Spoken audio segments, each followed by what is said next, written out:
And then you've got Eraserhead, which is a fucked up movie. I've never seen that either. I've only seen bits and pieces. I've never seen the whole thing all the way Is through. that Lynch? It's a Lynch. I think it's his first. That's film. his first one. First feature film. That's the dude with the Jew fro that looks like Kid and Play. Yeah, that has just an abomination for a child.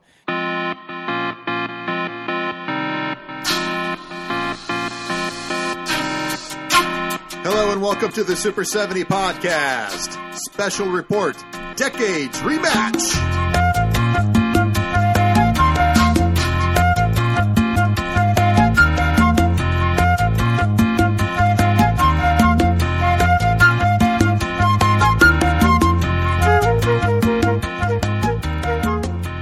Okay, fanboys and girls, you know the drill. Once upon a time, I bet any year of film in the 1980s would beat any film from any other year in any other decade.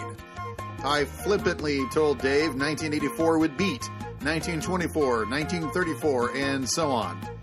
And he roundly proved me wrong. I wanted a rematch, and again, I chose 1987 out of a hat. That year may flip both of our points of view. By the time this podcast is over, we will also take a huge deep dive into our Letterboxd accounts, finally spend an adequate amount of time on the amazing October of 2021, and we break down our love of cinema and compare the size of our screens.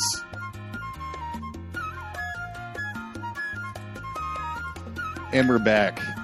The Decades Rematch. Rematch is a bit strong, but yes. We are going to have a civil discussion regarding what particular year in any specific decade strikes our fancy. 1987. Yeah, that's a real problem for me. Yeah, it's a problem for me too because again, like 1984, which was the previous decades discussion, that was flippant. That was off the hand. That was I bet you 1984 is better than 1974 and 1994 and 1964 and I feel like it was not. I think that you won that argument. Right. I don't see how I have a chance in the living hell to win 87 versus any other year ending in 7. Well, it's problematic. Again, the idea was mine that if you take 87 against all the others, then 87 will win. And again, I just chose that kind of randomly, right. and I stuck to it. I had plenty of chance to, or plenty of time to go through and research all of the other years to make sure, this wasn't a good candidate. Maybe it was 83, or maybe I should have stuck 86 or 89. Well, no, I didn't do that. Right. No. It was a completely blind and just picked out of random. Right. 1 in 10 chance. And so we're going to do the same thing to this, and I still don't think I have a chance in hell. I think I'm going to lose the whole 80s argument. However, I want to follow through. See, I disagree on that one. I think 87 will probably win. Really? Yeah, I really do. Now, of course, I've got a certain bias. Right, I turned 16 at 87, so it was one of those, formative years, and I look back at the movies that were released in that time, it's like, oh yeah, that's a classic, oh yeah, that one's really dear to me, etc., etc. So I had a real hard time finding another correlating year that I said, well, yeah, I think that objectively is significantly better. I was literally having a hard time with 87. That's interesting. Yeah, I know, this probably means something, doesn't it? I hope so. Yeah. I hope so. So we got your smokes. Yep. You got your beer? I better have a couple. What are you drinking? Right now I am drinking, oh gosh, you know what? I'm not even sure. It's a local IPA, but I don't recall the name offhand. I just like the can, and that's really basic, but that's what I got. Oh, that's okay. I'm having a Shiner Bock Cerveza, which I've never had before. So it'll be interesting. Now, if you don't mind, I want to do the highest grossing of 1987 at the end. I want to discuss the year 1987 at the end. And I don't want to go, what we did last time is we went decade by decade. Right. So that was starting in 1927. Because 1917 is a shitload of Chaplin films. Right. Basically, in 1 reels and 2 reels. But it's also one of those that, when I went through 27, 37, frankly, 47, it was like, okay, you've got a handful in every year, 2 to 3 to 5. It's like, okay, that's really good. But, it quickly delved into a list of films that I hadn't seen. And almost every one of which I hadn't ever even heard of. And we ran into that the last time. Right, but it is one of those where, for some reason, some of those other years I couldn't find much of anything. I recall the last time, you got into 44 and 54, and you're like, oh, okay, here's a list of things that I'm real familiar with, either by watching and personal feelings or just reputation. Okay. And I wasn't finding a good corollary. Okay. But 27, I can't believe you say that because, 1927 has The Jazz Singer. That's one of the most famous films of all time. Yes, it's very iconic. It's one of the first. It's probably the first significant talkie. Yeah, I think it's like the second film to have sound that's synced. Mm-hmm. So it wasn't true sound that was printed on the film. It was basically like a record that you played on a gramophone behind the curtain. Right. And it's it's objectively important, right? It is right. It is critical to that which follows thereafter. But it's just a movie, right? Right. But I've seen The Jazz Singer. It's been a long time. It's been 20, 25 years, but I did enjoy it. Yeah. That was the highest grossing film that year, $1.9 million. Which is Kenneth. I wonder what that means in adjusted dollars. That'd be very interesting to find out. I didn't look it up. I would imagine over 100. I would imagine so. Seventh Heaven, King of Kings. Now, King of Kings, the silent version, that's also by Cecil B. DeMille. That's DeMille's, yeah. Yeah, and that pulled in the number 3 spot, the 1.5. Mm-hmm. And then Tell It to the Marines, Patent Leather Kid, Best Girl. I haven't seen any of these. Yeah, none of those. I'm not even familiar with them. Right. However, when you go into the awards, which were handed out, I'm guessing in 1928, I would think so. But that is familiar. Mm-hmm. Wings. That's the first Oscar. The one, but that's how I know it. It was the first Oscar winner for Best Picture, but I've never seen it. I don't know it. I know it's got some outrageous, especially for the time, dogfights. Right. And I know that's kind of one of the big things, but I've not seen it. So aside from that piece of trivia. Right. Well, this was, I think this was Paramount, if I remember correctly, because I own it. I was at Paramount and I bought it. And they're really proud of that. They'll tell you, we got the first Oscar ever issued for Best Picture. But this was also the competitor to Hell's Angels. Okay. Which was the Howard Hughes film. Howard Hughes, yeah. I said Hawks for some reason. Yeah. No, they're the two Howards, which sounds like a great movie. They probably knew each other.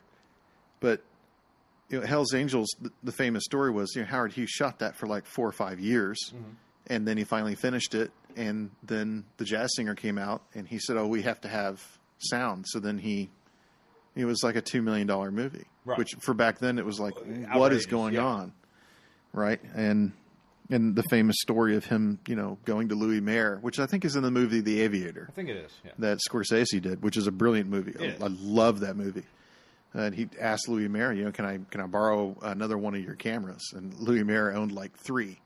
And Hughes said, I can't do this without 7 cameras. Like, can you just imagine how much cameras cost back then? It was crazy. Actor, Emil Jannings and Janet Gaynor. And the director was Frank Vortage for Sunrise. It's pretty crazy. Emil Jannings was in Wings. Okay. And what was amazing to me, of course, were 3 movies that were left off of 1927, which didn't really win any Academy Awards, and I couldn't even find a revenue source for it. But Berlin, A Symphony of a City was 1927, which is a great film. I've never seen. I don't know it at all. I give you a blank look, which doesn't translate from a podcast. Well, I'm assuming that this has a lot to do with your, fascination with the Germans, especially in that time, pre-half century. Yeah. Yeah. So you're going to be a little bit biased towards it. Well, sure. But this is like Weimar period. The Weimar cinema is, I think, like hands down in the 20s, it's beating Hollywood left and right. And not to say anything about Hollywood silent films. I think that they're fantastic, and I watch plenty of them. But I think the Europeans, and specifically the Germans, are just dealing blows.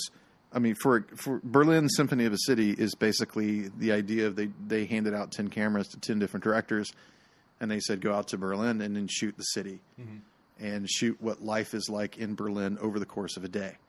And so that's what they did, and they patched it all together in this amazing edit job that was influenced by Eisenstein. Mm-hmm.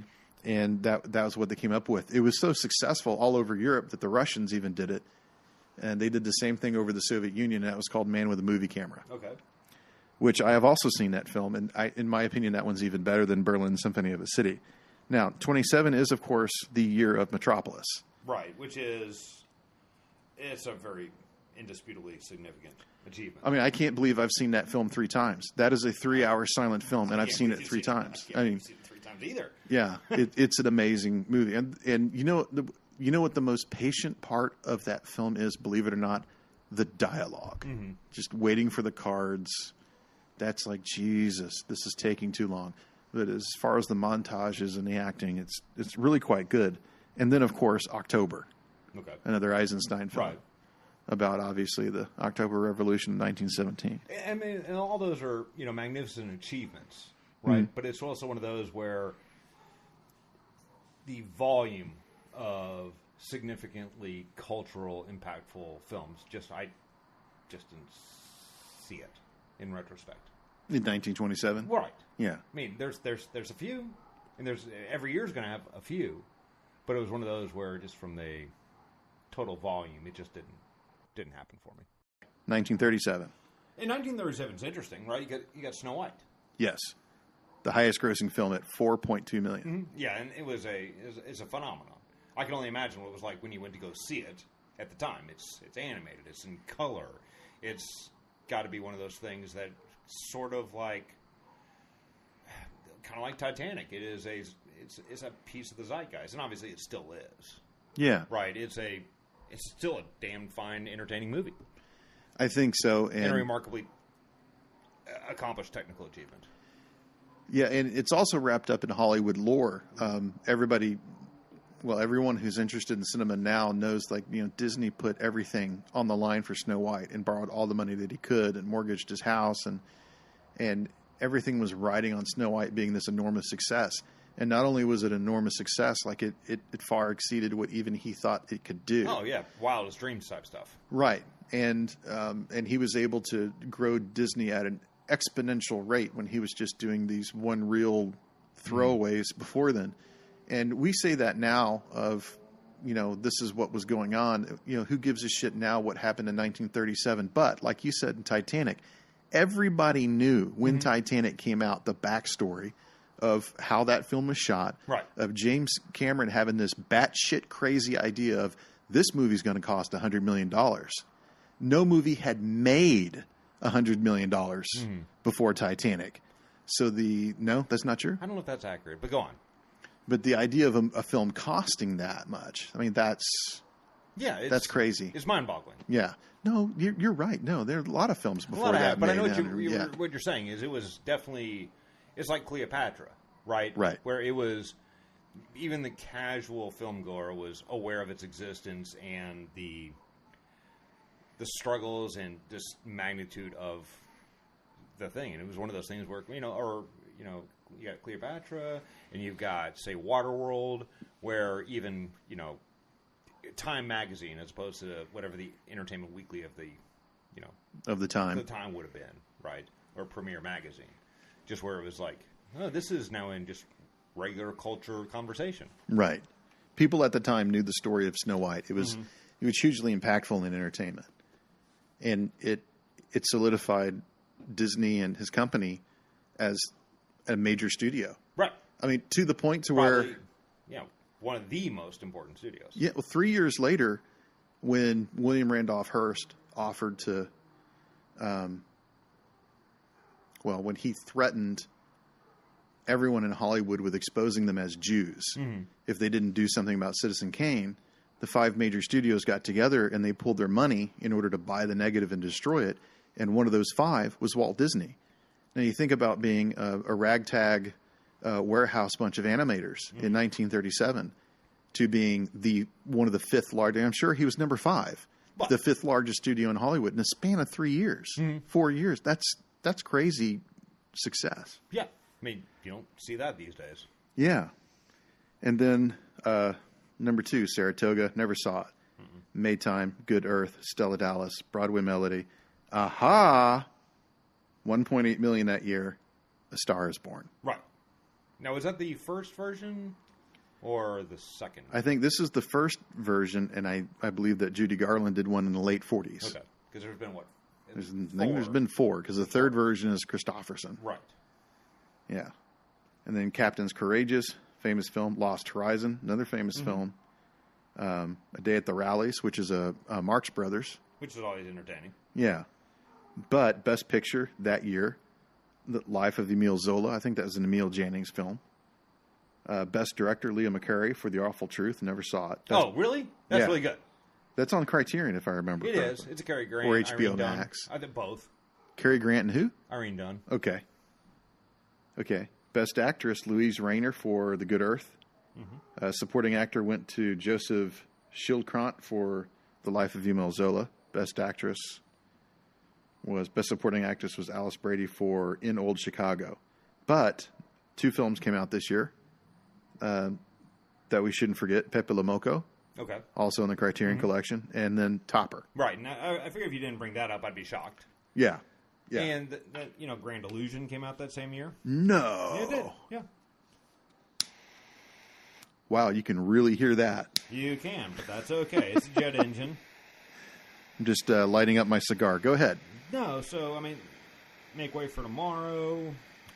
Make Way for Tomorrow. Don't know it. It's a movie I only know by Reputation, but I've never seen it myself. But, Grand Illusion I've seen, and that is excellent. That's like number 1 in the Criterion Collection. It is, but that's one of those things where it's historical. It's very famous. Yeah, it is. But is that Cocteau? No, it's Renoir. Renoir, yeah. Yeah, Orson Welles' favorite filmmaker. Okay. Renoir. Which the ones I've seen he's pretty outstanding. But if you hadn't brought up Topper, I would have been shocked considering that is Well, I bring it up for obvious reasons. My dad had a dog named Topper when he grew up. You know the story about how Dad gave me a Schnauzer, the same type he had when I was a kid, and I have one now that I give to my kid. But Topper was an enormously popular film. That's a pop culture thing, right? Yeah. For 20 years, people knew Topper. Yeah, no, it was. My grandparents certainly did. I think I watched it when I was a kid, and it's just entertaining. It just is. 1947. Here's where we get kind of probably in the realm of we know what we're talking about. Right. You got Black Narcissus, Miracle on 34th Street, Lady from Shanghai, which I know would be a personal favorite of yours. Yes. But even then, The Bishop's Wife, Gentleman's Agreement, it doesn't get long before it's getting into... Brute Force is interesting. I have seen that. The Secret Life of Walter Mitty. I'm aware of the remake, but I've never even seen the original. But it does start going off into areas that I'm just not familiar with and haven't withstood from a popular culture standpoint. Well, the top 10 highest earners for 1947 I've never heard of, with the exception of one, which is The Road to Rio, which is one of those Bing Crosby, Bob Hope road trip ones, which famously are remade... the style was remade in Spice Like Us with Dan Aykroyd and Chevy Chase in 1983, I think. Yeah, much less, much less popular. Monetary rewards. But the film that got the best picture award that year was Gentleman's Agreement. I've actually seen this film. This is Gregory Peck fighting prejudice when a friend of his who is a Jew is denied entry into a golf club. And so he goes and fights for the man. And I want to say it's a Billy Wilder film, although I can't remember. Should be. Director, no, it was Elia Kazan. Oh, okay. Yeah, it was Elia Kazan. It had to be one of those two, right? Yeah, it makes sense. Yeah. Best actor went to Ronald Colman for A Double Life, which I'd never seen. No. Actress was Rosalind Russell. I've seen her in a million things. What was the film? Morning Becomes Electra. Yeah, I don't know it. And then the screenplay, the best screenplay for that year, will not shock you. Miracle on 34th Street. Yeah, it's a little bit shocking. That film is so famous. Like even my family watches it. It's one of those where I would, if you would have told me it didn't really gain popularity until 20 years later, I wouldn't be stunned. Type of movies. The one that really stands out. You have Odd Man Out, Out of the Past, which Odd Man Out's pretty good. Oh my God, Out of the Past. But The Lady in the Lake. That's a crazy film. Mm-hmm. That's a film noir where I think it's Marlowe is the detective, but the camera is Marlowe, and it goes back to Yeah, first-person camera. And it goes back to an idea that Orson Welles actually tried to do before he shot Citizen Kane. One of his ideas was to do The Heart of Darkness, Joseph Conrad's Heart of Darkness. He was going to have that character's name is Marlowe as well. He wanted the camera to be Marlowe and then go through the jungle like that. And they'd planned the entire thing. The only thing they had not done with that was set a principal photography date and commit the money. But it's very interesting that 6 years later they do the same thing for Lady in the Lake. But apparently, other than the novelty of it, it disappeared quickly from view. People just had too much distantiation, from what I understand. Gotcha. Anything else from 1947? Not really, no. Unfortunately. 1957. Now I start running out. Interesting. Yeah. I run out of room on the page. Yeah, it's pretty interesting. It really is. I mean, the disparity in the numbers now is getting greater. Yeah, that's when all of a sudden you see this. Once you get to the 50s on a lot of these lists, not 100%, but once you get to the 50s, when you start seeing this huge leap. And what really kills me about it is over this 10-year period, 47, 57, yes, things are getting into the popular memory, but this is the age of television. This is when Hollywood starts dying, and yet it just seems like they're making more money than ever per picture. Right. Bridge on the River Kwai, highest earner that year with $15 million. And then a whole list of stuff I've heard of: Peyton Place, Old Yeller, A Farewell to Arms. Wait, you've only heard of Old Yeller? I saw when I was a kid. Okay, you cried, right? Of course. All right, good. Everybody cries, or they're lying. Gunfight at the OK Corral with that. I mean, that's got Kirk Douglas and Burt Lancaster, I think. Yeah, that's right. Right. And then, of course, Bridge on the River Kwai takes Best Picture. David Lean takes Best Director. Joanne Woodward takes Best Actress for The Three Faces of Eve. Red Buttons grabs Best Supporting Actor. Alec Guinness takes Best Supporting Actor for Bridge on the River Kwai. But, my God, the other films that came out this year, shocking. Absolutely shocking. 3:10 to Yuma. Sidney Lumet's 12 Angry Men. Which is a historically phenomenal movie. Yes. And the thinking that man directed films into the 80s is pretty astounding. Right. It's kind of like John Huston. I just saw The Dead a couple of weeks ago. His last movie, yeah. Posthumously. It came out in 86, I think. And to think that his first movie was The Maltese Falcon, 1939. He'd done screenplays before. The Curse of Frankenstein, which is trash, but it's entertaining. Fire Down Below, Funny Face with Audrey Hepburn, Jailhouse Rock with Elvis Presley, Love in the Afternoon, Lower Depths by Akira Kurosawa, right? And it is. Yeah. And that's where it gets really interesting. You start seeing an influx of the foreign films in the American context. For the first time, yeah. Right. Because, I mean, you have Seventh Seal, same year. Wild Strawberries, which is another Bergman film. Oh, gosh, what was the one that I'd seen that I'm now... Paths of Glory, which was a European-backed film. The one that really stood out to me was Throne of Blood, which effectively is a Macbeth remake. Right. Yet another Kurosawa flick. Yeah. And you got Sweet Smell of Success, which is a personal fave. Really enjoyed that movie. You got Jailhouse Rock, which is, it's a very popular piece of popcorn. I mean, it's really good. It's not good, but it's really entertaining. Well, that influenced a lot of people. You had people like the Beatles and the future Rolling Stones and the Who. That was an enormous influence on them. 1967. So that was the one that I was actually thinking maybe better than when I went back and looked. Then it wasn't as good as I was expecting, from my personal perspective. I was just expecting some more, but go on.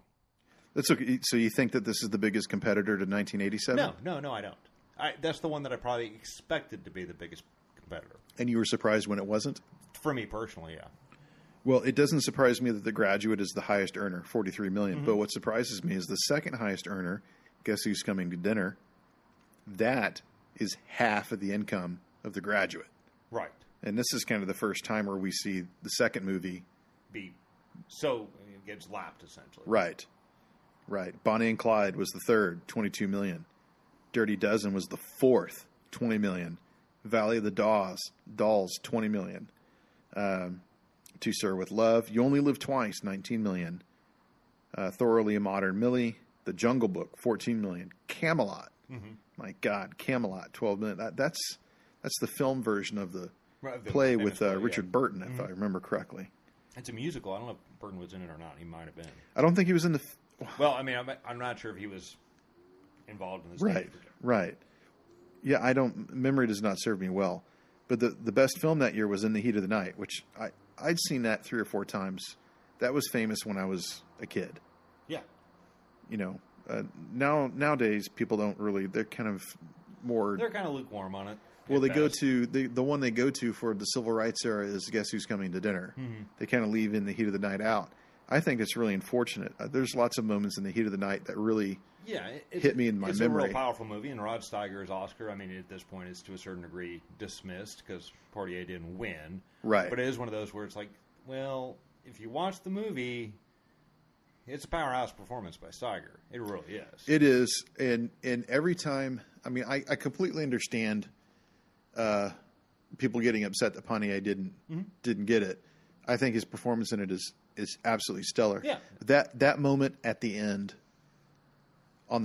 when Pontier gets on the train and Steiger says, Virgil, and then Virgil turns around and he just barely makes it out of his mouth. He says, now you take care now, you hear? Mm-hmm. And his voice almost cracks. Doesn't crack, just almost cracks. Yeah, it's when men were men. Yeah. And then when Pontier returns that smile, like, I got to you. Right. I proved to you something about what a black man is and what he can do. Mm-hmm. And that look on Steiger's face and Pontier's eyes, like I get that because Steiger starts off as, like the most racist cop in all of Mississippi. And then not to say at the end he's not. But he's not the same person he was at the beginning of the story. Right. So I understand that argument. I still think it sucks that Pontier didn't get it, though. Actress Katharine Hepburn for that film, Guess Who's Coming to Dinner. Now, I have not seen this film. I've not seen it either, actually. I just know of it. I know what it is, but I've not seen it. I have seen tons and tons of clips of Spencer Tracy in it, and he looks really good. And Tracy, at this point, is on his deathbed. Yeah, he's getting up there. But he's been dying for 20 years. Yeah, he was old when he was young. Yeah. Then you got Cool Hand Luke, which is okay. So I was going to bring that up. Okay. George Kennedy got a Best Supporting Actor Oscar for this. Well, I wasn't there, right? So I don't know. It seems kind of absurd on the face of it, but I don't know. I wasn't alive watching the telecast, right? I wasn't involved in the culture by any stretch of the imagination. I didn't exist. So it seems sort of strange. I mean, Paul Newman was fucking amazing. Yes.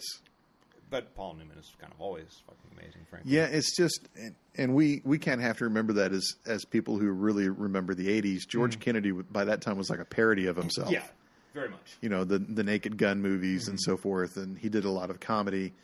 He popped up on a Carol Co. movie that Luke and I were watching, like a Golan Globus movie, Cannon Group. Yes. I think it was that damn Delta Force movie where Chuck Norris and Lee Marvin have to go rescue all the Jews off the plane. Yeah, he's in there. God. He's one of the passengers. I think he's a priest. It's George Kennedy is a priest, and in the 70s, he was in Brass Target with John Cassavetes. Okay. Which was a film about people trying to assassinate General Patton at the end of the war. And Kennedy played Patton. And I think this is like 78, 79. It just didn't. Right. It's hard to look back and say, oh, but he was a well-respected and decorated actor. But he was. There was a time in the 60s and early 70s where George Kennedy was just absolutely. And the same thing happened to Leslie Nielsen. Mm-hmm. Yeah, he was a serious actor. Yeah. is impossible to believe. He was the captain of the Poseidon, you know. And the captain, well, no, he was, I was about to say the captain of the airplane, but he was not, obviously. Right. He was the doctor. Yeah. So I just saw his name pop up there, and I was like, really? He had a fucking Oscar? George Kennedy had a fucking Oscar? Apparently. You know? He shared the same screen as O.J. Simpson. He has an Oscar. No. But that's unfair. Screenplay went to Sterling Silliphant for In the Heat of the Night. Okay. I thought this was interesting because Sterling Silliphant was a personal friend of Bruce Lee. And they worked on a script together that eventually was shot with David Carradine in a role. I wonder what that could be. It was called The Magic Flute. Oh, okay. Okay, so I have a list of films for the rest of 1967. The Night of the Generals with Peter O'Toole, In Like Flint, which has James Coburn and really the first James Bond parody. Mm-hmm. This was even before Casino Royale, the Peter Sellers version. Ombre, that's a Paul Newman movie. Paul Newman flick, yeah. Yeah. Belle de Jour with... and that's kind of where my list was. Okay. You Only Live Twice. Which I like. I like it. I think Donald Pleasance is the best Blofeld. But yeah, certainly. Personally. Branded to Kill. Which is a crazy fucking movie. Yeah. I've seen that. That's bizarre. The one that really threw me for a loop was This Was the Year of the St. Valentine's Day Massacre. Mm-hmm. That was a Roger Corman color film in which Jason Robards played Al Capone. And it was batshit crazy. It was like the screenwriter tripped on LSD, or Roger Corman cut it to such a degree where it looked like a hallucination for 90 minutes. And, you know, all Roger Corman movies are 90 minutes or less. Oh, absolutely. You know, and it just, it has the unreal cackle, you know, of the laughing, ha ha ha ha, you know, the evil, right, Dr. Evil type of thing. And it's completely in no basis in reality. The entire screenplay is out of somebody's ass. But that's okay. But that's all right. But this is also the year of Point Blank. Right. And that was another one that was on my kind of secondary list of things that I find, you know, personally interesting, but I would hate to call them, you know, really important. Maybe I'm wrong on that. Well, I think Point Blank is really important for 1967. I mean, I don't want to push In the Heat of the Night out of the top spot. I mean, that's an important film culturally. Uh-huh. But if we're talking about the power of a movie and the influence that it has over time, and people just saying, "Oh my God, that was just a badass film," Point Blank takes the cake in this list. I mean, there are other ones here. Two for the Road, the famous film with Audrey Hepburn and Albert Finney. Reflections in a Golden Eye, and John Huston film. How I Won the War with John Lennon is this year. Wait Until Dark, another Hepburn film. The Producers. Yeah. A film that's famous today. Yeah. And in this entire list, maybe The Producers is more well known than in the popular mind. Than The Graduate. Oh, I can't see how that's true. No? No. I mean, I can't see how that's true. I mean, it was a Broadway play. They remade it like 10 years ago. Yeah, but I bet you if you ask most people on the street, they will think of Matthew Broderick and Nathan Lane. Yeah, well, that's what I mean. I mean, that yes, it all derives from everyone this, knows, right? Everyone knows that's a remake. Yeah, no, I don't know if that's true. It was a Broadway play for 10 years that came from that. Yeah, maybe you're right. I don't know. I just don't. I don't have that much faith. In Cold Blood. Mm-hmm. Truman Capote. Yeah, very, very dour film. Very serious. The famous Dr. Dolittle, which took a shit this year, which almost sunk MGM. That came out here. And then, of course, the infamous Magical Mystery Tour, which is derided as probably the worst film any rock band has ever made, ever. And I was about to say, that is obviously right up your alley from a interest perspective. Well, yeah, it's right up my alley. It's got a couple of really good scenes in it. And I'll only spend time on this because I am a Beatles fan. But you know, there's this enormous. I'm a Beatlemaniac, but there's this fantastic, entirely,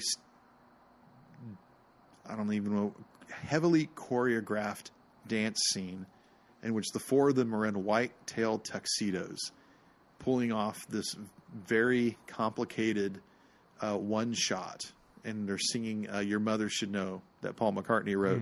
and they're doing turns and dancing. They're all doing it very slow, but it's all four of them at the same time. And they're going up a staircase and down the staircase and across. And it's all done in one shot. And it is so cheesy and unbelievably campy. They didn't even try to hide it. They played it up. And the entire time, John Lennon has this extraordinarily shit-eating grin on his face because he knows how exactly horrible this all is. Right. And he's just taking it in. It's like, this is going to be terrible. He's enjoying how terrible it is. And even more than that, he's enjoying it extra because it was never his idea. It was Paul's. Okay. So there's that. There's another scene in which these two people that are on the Magical Mystery Tour, they're in a restaurant and they're ordering dinner. It's a standard restaurant scene. And she orders spaghetti. And this lady is, I mean, fat, like orca fat. Mm-hmm. I mean, it's just there's no, not big boned. An immensely huge human. Oh my God. She takes up 2 seats on the bus, blah, blah, blah. For real. I'm not just saying that. In the Magical Mystery Tour bus, she takes up 2 seats. But so John Lennon is the waiter. So he comes over, takes the order, leaves, comes back, and he's got a fucking wheelbarrow full of spaghetti. And parks it right in front. And of course, he's trying to keep from laughing. Mm-hmm. And George Harrison says this is the funniest thing that he's seen any of them do in their entire career. Grabs a shovel. Lennon grabs a shovel and just throws it into the spaghetti and just starts like piling it on her plate. And this woman is arguing with her husband across the table. And of course, he's about as thin as Sonny Bono. Of course he is, right? And they're having this conversation, totally ignoring the fact that Lennon is just piling on this wheelbarrow of spaghetti on the table. Shovel. Right, with a shovel. Those are the only. Other than that, skip this fucking film. It's bad. What do you see in 1967 that really pops out? Oh, that's really it. I mean, we've covered the ones that really grab my attention. There's relative to 57, the foreign influx isn't as interesting, to me. I mean, right. It exists. Belle de Jour is a highlight in that regard for me.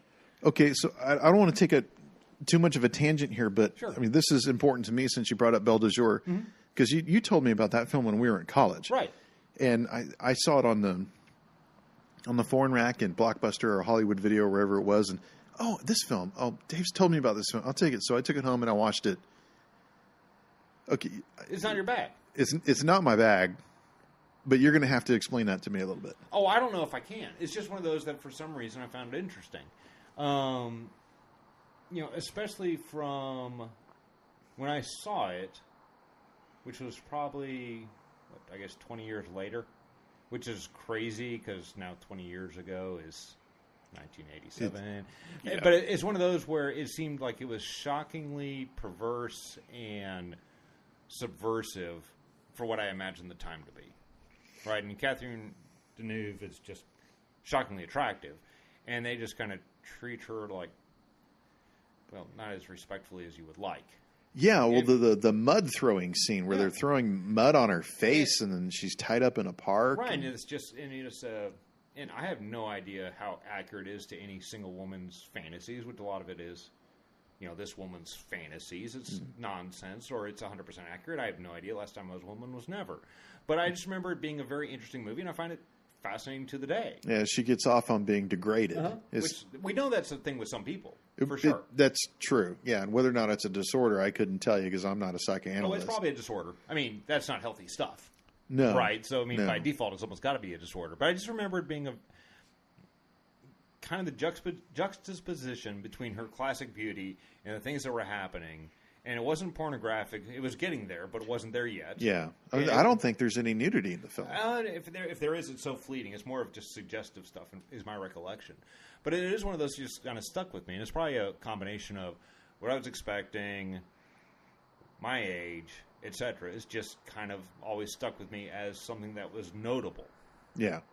And once again, this is one of those things like you couldn't shoot that movie now. Oh, I would certainly think not. There's no fucking way. No. I just saw two movies that were basically conceived and shot in the Me Too period, which I think that were passed.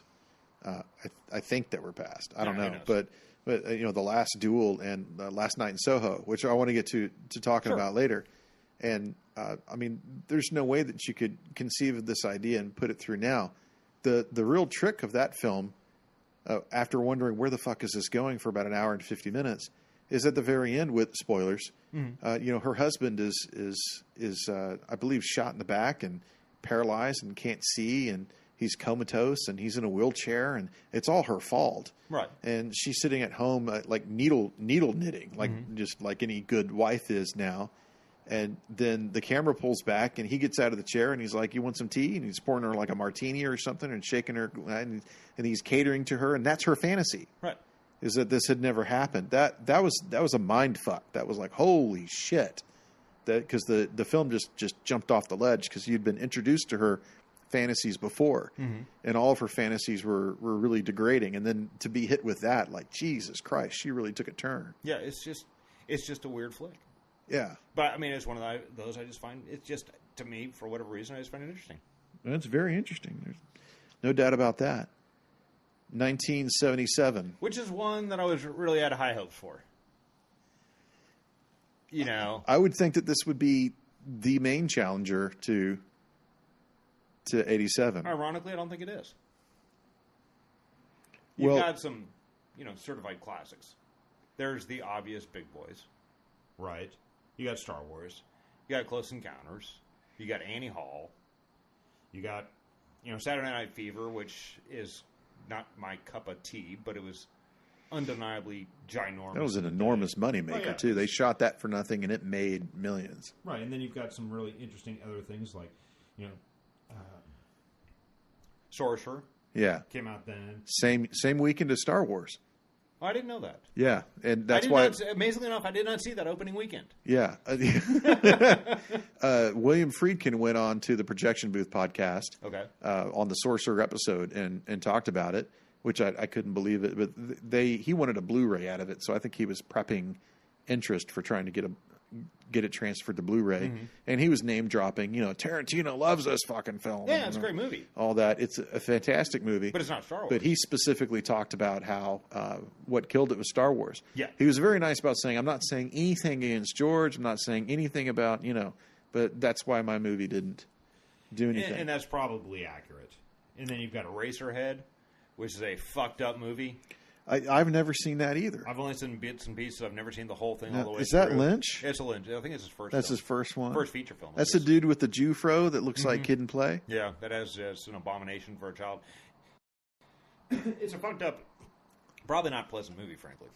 Well, we're going to have to talk about David Lynch and Dune later. We need to talk about October and what an amazing year for film October was this year. For this past year, yeah. Yeah. Now... and then you got Smokey and the Bandit, which is really terrible, and I love it. The second highest earner that year, $126 million. That was my grandfather's favorite movie. Mine too. It's a crazy, stupid, entertaining movie. I mean, watching Jackie Gleason just be this obscene monster the whole time is eminently entertaining, and I would watch it now. He's a racist. Oh yeah. He's a misogynist. Oh yeah. He's the worst father-in-law that anyone could ever have. Oh, yeah. You're immediately in Sally Field's pocket. Sally Field, by the way, in this era, like 75 to 85. She's beautiful and sexy as hell. Yeah, and she actually, in one of her films, she did a nude scene, which like really turned everybody's head because this was Gigi, the nun, but so Star Wars made $221 million. Smoking the Bandit, $126 million. So Star Wars... made basically 100, like almost twice as much as Smokey and the Bandit. Basically lapped it. Yeah, and again, this is something that's happening. The blockbuster, right? Close Encounters, like you said, $116 million. The Goodbye Girl was this year. I've never seen that. So Neil Simon started. Yeah, it's pretty good. I've seen like 10 Neil Simon movies. I bet you that's something you wouldn't have guessed unless you looked it up. No, it just seems like they all star Richard Dreyfuss. Yeah, he definitely seemed to be his. He seems to be the Neil Simon person. He's De Niro for, Simon's, Scorsese. And when he aged out, they just replaced him with Matthew Broderick.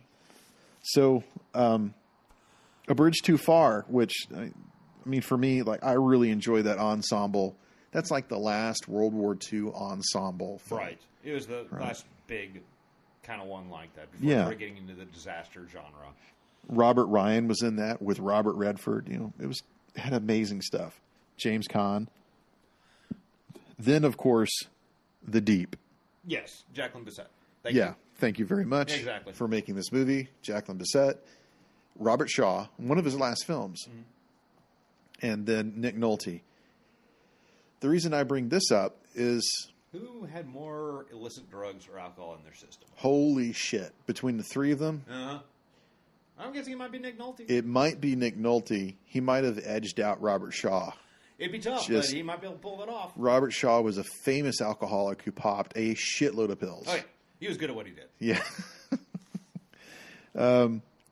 I bring up The Deep because The Deep has this really challenging story. I don't even know if I can recreate it, but it was a book, and Orson Welles It's turned a it. Benchley film, isn't it? Or a Benchley book, isn't it? Or It's am I totally mistaken? It might be a Benchley book. Okay. But Orson Welles had adapted it into a screenplay, and he actually hired John Huston to write it, and it much more mirrored Dead Calm, the Australian film with Sam Neill and Nicole Kidman. right. And Billy Zane. He's a yeah. badass dude. Yeah, Listen to him. and Orson got John Huston to play the lead role, and then this was back when Orson actually was not that heavy in the late '60s, and they went out on a boat in the Aegean Sea, and the Aegean, was it the Tyrrhenian, whatever the fuck the sea is in between Italy and Yugoslavia. Okay. Is off the coast of Croatia. They shot out there for like 2 weeks with little or no money, whatever. And then one of the cast members died, and then they ran out of money, and they couldn't find someone These are to impediments to progress. right. And so it was never finished. I think there's an hour of the film somewhere in the world that's never been put Never to be together, seen. right? And this will be interesting in 50 years when they settle all of these rights and all of these. We can take anybody's image who's been dead for 100 years and do everything we want. It'd be interesting to see if someone could complete this film. I'll never see it. Yeah. But this was eventually, The Deep was contorted from that, and then Dead Calm was from the original source material. And then The Spy Who Loved Me, enormously popular film at the time. Oh God. Which was what a lot of us remember George Burns from, which is really unfair to George Burns. George and Gracie were phenomenal. I've listened to their radio shows. It's authentically funny. I really enjoy it. And it's just kind of sad. It's like, oh, yeah, he's oh, God. But, I mean, and was that John Denver was in that one? Yeah. Okay. So, and that's just crazy in and of itself. Yeah, the idea of John Denver as a movie star. And like a big one. Yeah, huge. And I mean, that was the 9th most popular film that year in terms of box office. Yeah, it was. Wow, I guess that makes sense. But 41 million. But I remember Oh God Book 2, Oh God, You Devil. Yeah, I remember those two. That whole thing. And George Burns seemed to be fucking everywhere in that tenure. He did a bank robbery movie called Going in Style with Lee Strasberg, the famous teacher from I believe it was Columbia or the Actors Studio. The Actors Studio, yeah. And he had only been in like one other film, which was like The Godfather Part fucking 2. He played Hyman Roth, Right. So that was a bit of a shock. But you're right. Like I remember a radio station here in Houston, every Sunday morning for about 3 hours they would play these classic episodes, and they played George and Gracie. Mm-hmm. So now Annie Hall took film, Woody Allen took director for it, Richard Dreyfuss for The Goodbye Girl, Diane Keaton for Annie Hall, Jason Robards for a film called Julia, Vanessa Redgrave for the same. Screenplay went to Annie Hall. But what I really want to talk about 1977 is the Bo Derek. Richard Harris was in that. It was Bo Derek and Orca? I believe so. Oh my God. I saw it in the theater. That was kind of You saw it in the theater? Yeah. Oh, that had to be special. My dad took me. It was like, wow, okay. The biggest Jaws ripoff of them all. Uh-huh. However, what I was about to say was the extraordinary amount of shit that was released in 1977. Okay. The pile of shit is enormous. And I have to say... You're not allowed to say Damnation Alley. That's not on here. Okay, good. Okay, but... That had killer cockroaches. Another movie I saw in the theater with my dad. Killer cockroaches in Las Vegas. Man-eating cockroaches Well, they have to be somewhere. in Las Vegas makes a lot of sense. But as I say, there's an enormous amount of shit coming out in 1977. I also have to say, first of all, I think I've seen most of these. Oh, yeah. Oh, yeah, for sure. Because of our age group. And TBS. Thank you. Yeah. And secondly, I can't believe I'm saying this. Some of them are not that bad. Which doesn't mean they're good. It doesn't, yeah. I mean, Airport 77. I mean, That's pretty bad. Black Sunday. That's pretty bad. The Duelist was this year, Ridley Scott's first film, which I haven't seen. I haven't seen it either, but if you look back at this, there's a lot of interesting directors whose first films or first major films occurred this year, but go on. Okay, The Gauntlet. Mm-hmm. I like that. Grand Theft Auto, which I think was Rod Howard's. That I don't know. Yeah, Ron Howard. Ron Howard. No, his first one was Boxcar Bertha, but that was like a Rod. Boxcar Bertha with Scorsese. Scorsese? Mm-hmm. Okay. No, I think you're right. That I think that was Grand Theft Auto. I think it was a Roger Corman film. Yeah, Little Opie Cunningham. Yeah. Hills Have Eyes. Yes. Wes Craven Jabberwocky, which was Terry Gilliam. Yeah. Jubilee, which I haven't seen. I know of it, but I've never seen it. Kentucky Fried Movie, which is amazing. Yes. Fistful of Yen is my favorite. Oh, my favorite is the audacity of the last one. Which is at the big gym? That's that was the bravest stuntman on the planet, is my recollection. Oh, please tell me more. I don't remember this. I can't. No, I can't. I will tell you off air. Well, It's like terrible. It's really unbelievable. You kind of sit there slack-jawed. It's hilarious because it was so audacious. The Zucker brothers had this enormous ability to just not give a shit and push the comedy to the edge. I remember seeing an interview with Robert Stack, and I think it was like it was in the late 90s, and they were talking about Airplane. Mm-hmm. And Robert Stack was, I can't believe the shit that we got away with back then. He's like, and I didn't know any of this. You know, we shot a movie for 2 weeks. And then I went to the theater, and the El Al plane comes out on the runway, and it had fucking beard on it with like these curls on the side and a hat on top. And he looked like an Orthodox Jew. And Robert Stack goes, how in the hell did they get away with this? Yeah, it's amazing stuff. It really is. And the funny thing, of course, the Zucker brothers are Jewish. The funny thing is, half of Israel is laughing their ass off too, right? Oh, yeah. They think that shit is funny. Because it is funny. Like, what better way to represent the Israeli state than to put a hat on a plane, an El Al plane? Of course. And you know where it's going. New York. Yeah. So. And you also have Exorcist 2, The Heretic, which is apparently, I've never seen it. Yeah. But it's supposedly a remarkably, shockingly bad failure. Right. So I've actually seen this film. Is it? Yeah. Pray tell, is it as bad as they say? It is immaculately made. Okay. And it is a piece of shit. And it's John Borman, if I remember correctly. Yeah, John Borman, yeah. So this is another, and if you really want to deep dive into it, there's another episode of The Projection Booth that spends like 4 fucking hours on this movie. Yeah.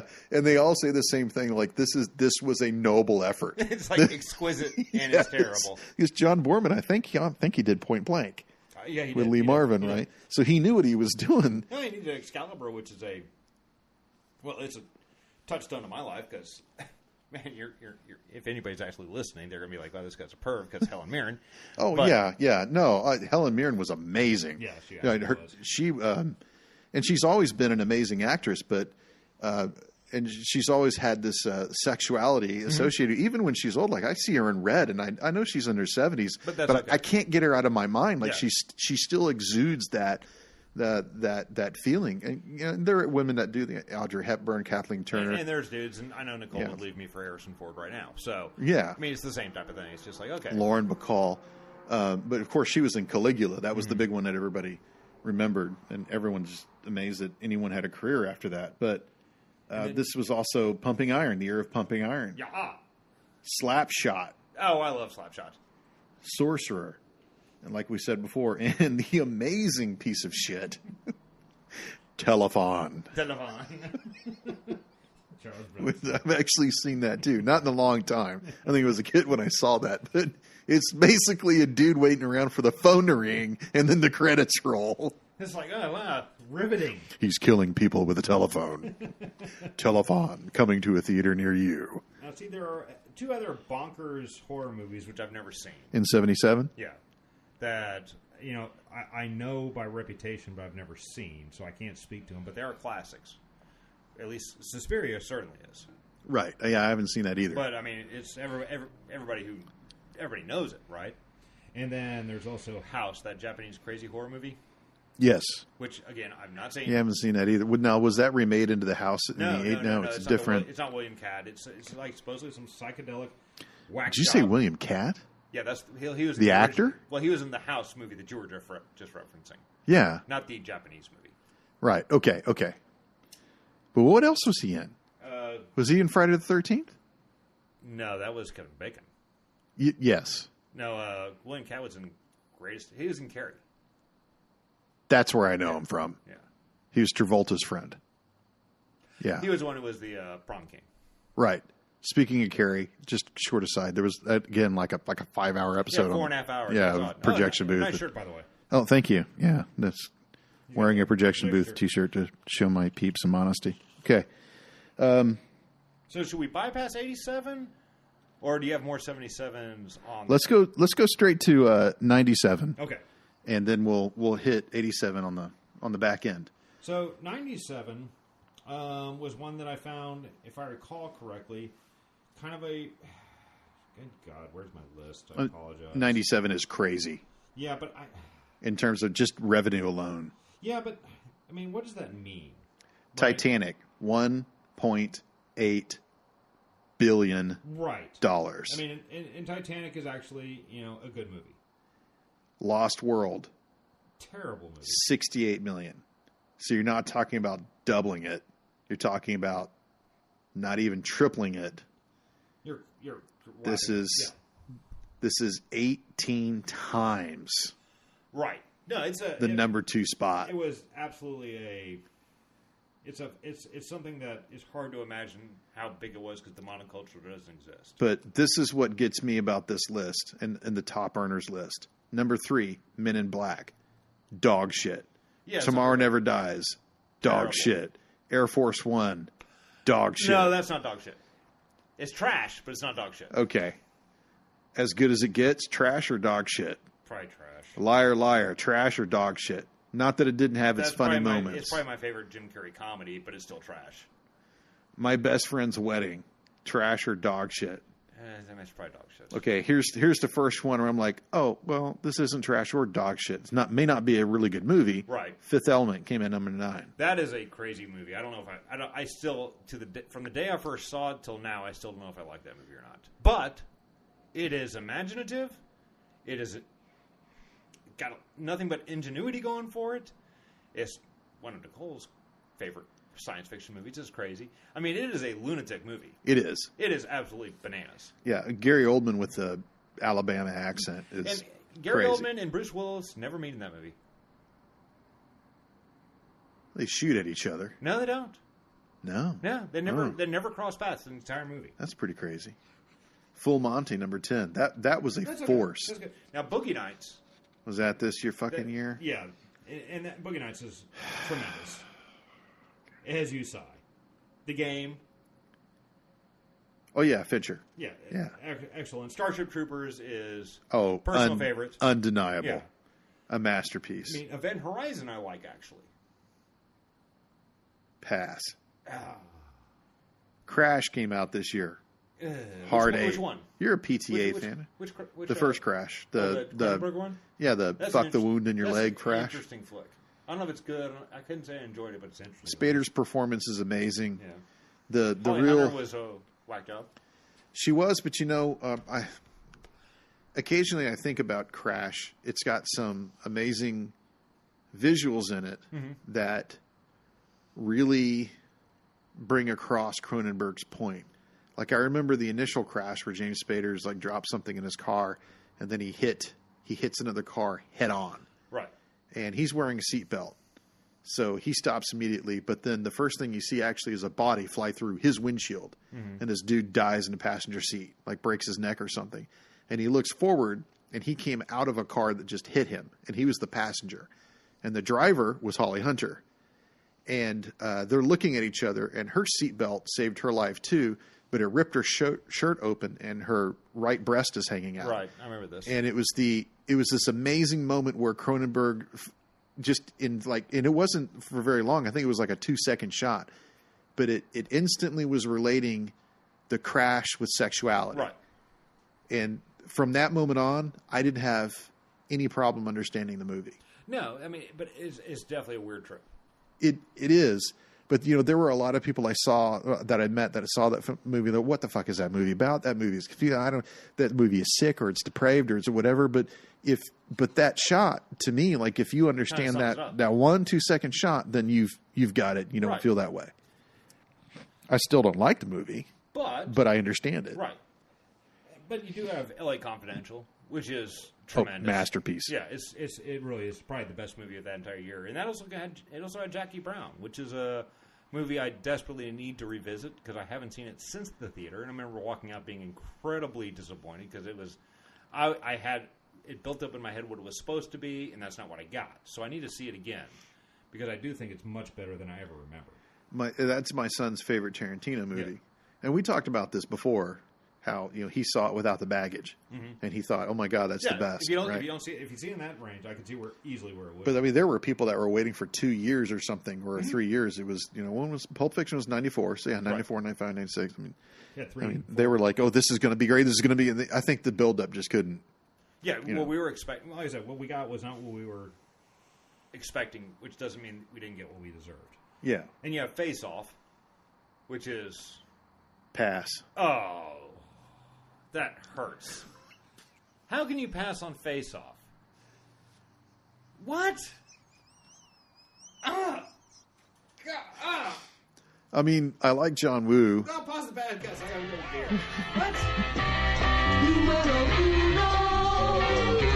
What? Okay. I'm not saying it's not a good movie. You kind of implied it when you said pass. I don't care for it.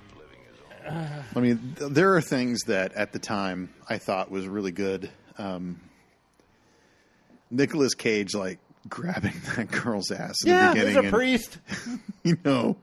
I mean, I thought that was funny at the time. Now I just think, I don't remember the scene exactly. I mean, what are the chances that girl was a minor? Does that matter? It doesn't. Well, it kind of plays into what the character is, right? The character is like the ultimate scumbag. Oh. So it's in character. The overacting on both of their parts. Is what makes it. I am Castor Troy. Yeah. All right, we shall revisit our personal thoughts on that particular movie. It did have, that's what this podcast is all about. It did have moments like, no more drugs for that guy. It had doves. It had slow motion. It had mirror shootouts. It had, it was like a De Palma film, only faster. Actually, yeah. No, that's probably part of the reason I may like it. No, I mean, I do think it's actually, I think it's a masterpiece. I really, I can unironically say that. All John Woo movies. Well, of all the American John Woo movies, it's by far the best. That Mission Impossible he made was pretty bad.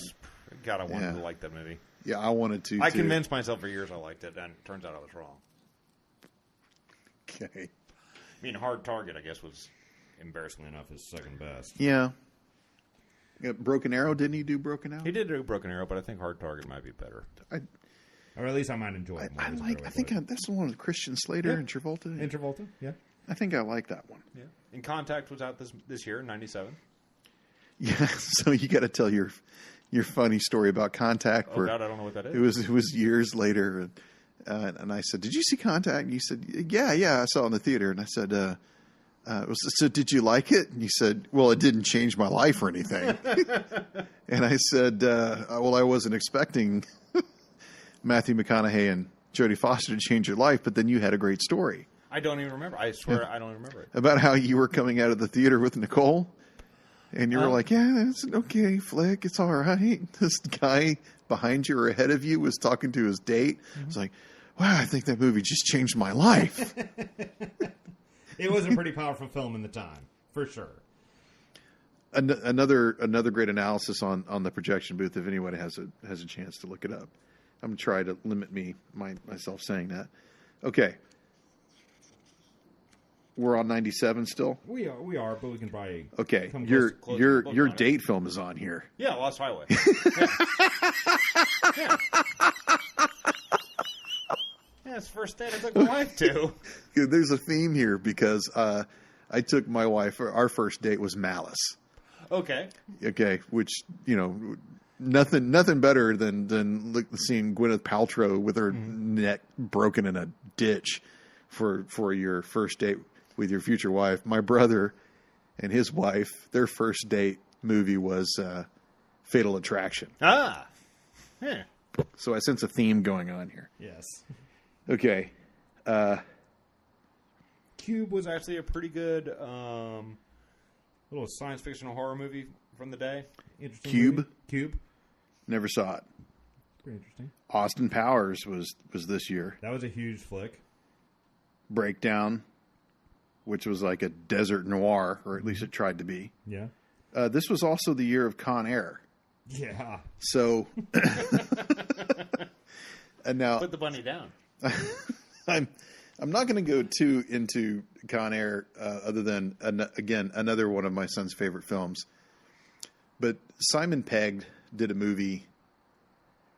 I don't know. I guess about 15 years ago.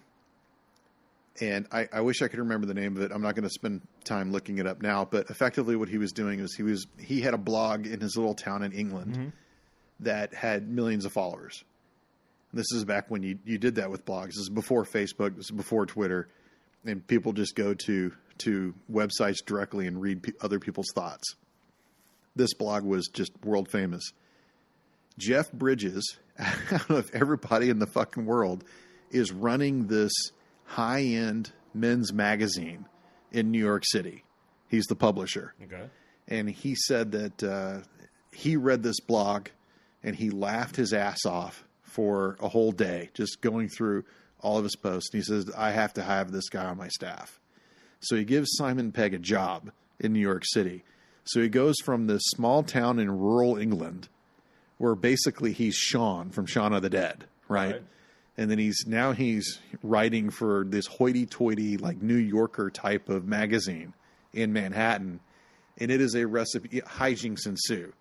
My favorite scene is some elitist bitch on staff is tasked with being his babysitter.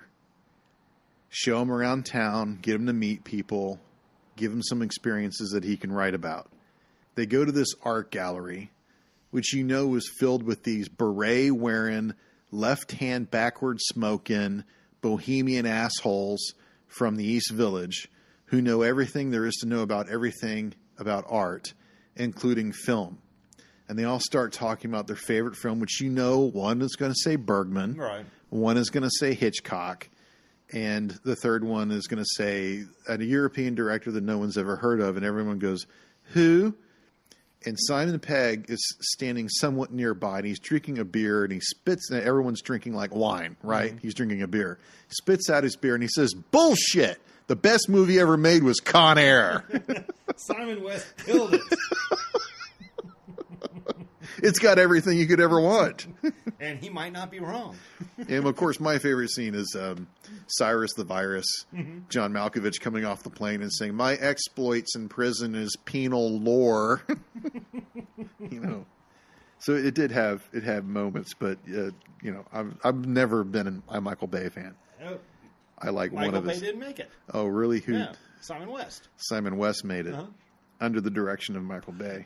Oh, most certainly. Certainly. Well, Simon West did The Rock, too. No, that was Michael Bay. That was Michael Bay. Yeah. It's the same movie, isn't it? That is not the same movie. Don't make me mad.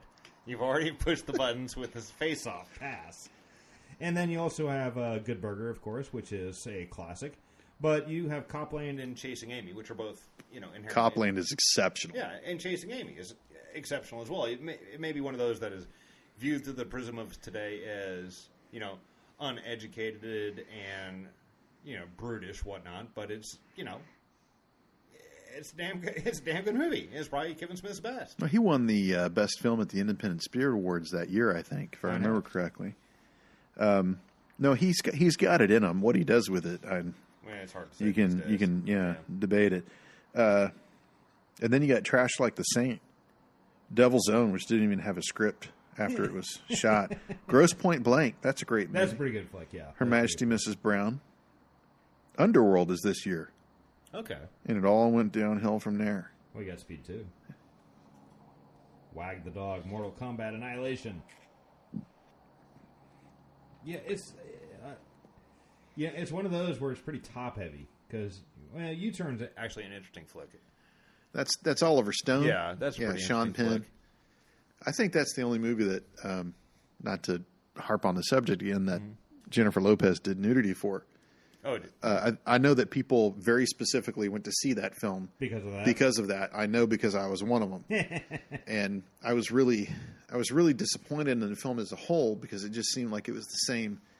It was the same shit as JFK and Natural Born Killers, and It was a lot of changing of film stock and exposures and everything else. But I thought it was a pretty straightforward, albeit presented in a very convoluted manner, story. Which the other ones were not that. This was like a real, like going back to Platoon. It's like, I'm just going to tell a very straightforward, simple, straightforward story. And I thought that was refreshing from him at the time. it was. I thought Sean Penn was good in it, but I just thought, is it necessary? I know that Oliver Stone can use one camera. I've seen him do it before, and I was just hoping he would get back to it just for one film.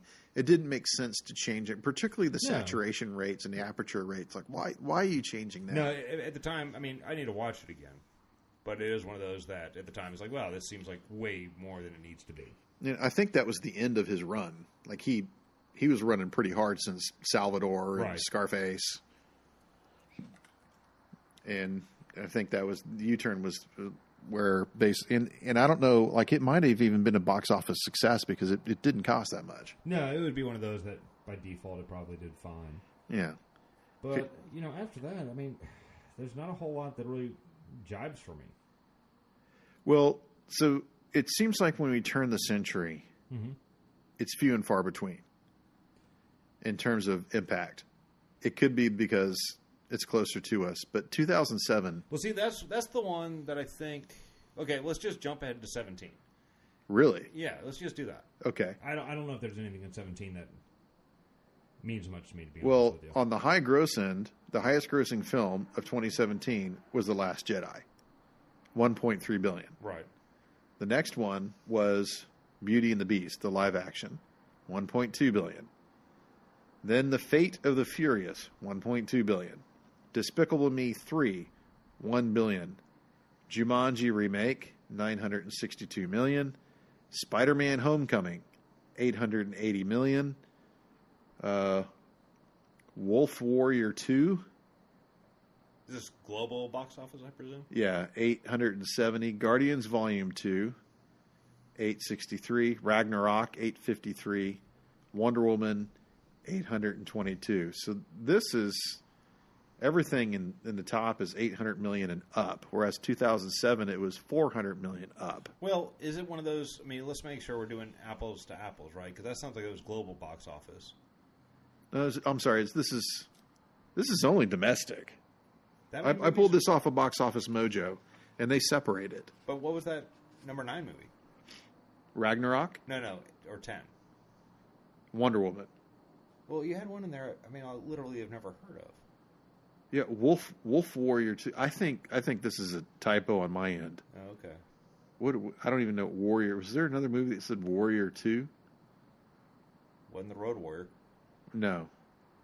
And they didn't make a sequel to that. I don't know what the fuck this is. That's why I'm wondering if it's a global box office thing. No, I thought- wrote something wrong down. Okay, because I thought Titanic made $1 billion worldwide. Or am I It totally did. misremembering?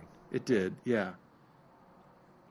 But this is like a gradual scale, whereas the others, not necessarily so. Gotcha. The best film this year was Shape of Water. Like, this is just a weird year. It's a Shape weird of year, Water. Yeah. Director Del Toro, actor Gary Oldman for he did Churchill. Actress Frances McDormand. 17 Supporting actor was Sam Rockwell. Supporting actress was Allison Jane for I, Tonya. Screenplay was Jordan Peele for Get Out. Right, and that's probably one of the It's one of the few movies that's going to make that lasting of an impact, frankly. Well, this was the year of catastrophe. I mean, you had like the 3 billboards outside Ebbing, Missouri. That was like the only genuine art film that broke through. Seemed to. That's what McDormand got the Oscar for. John Wick 2, Ghost in the Shell, live action.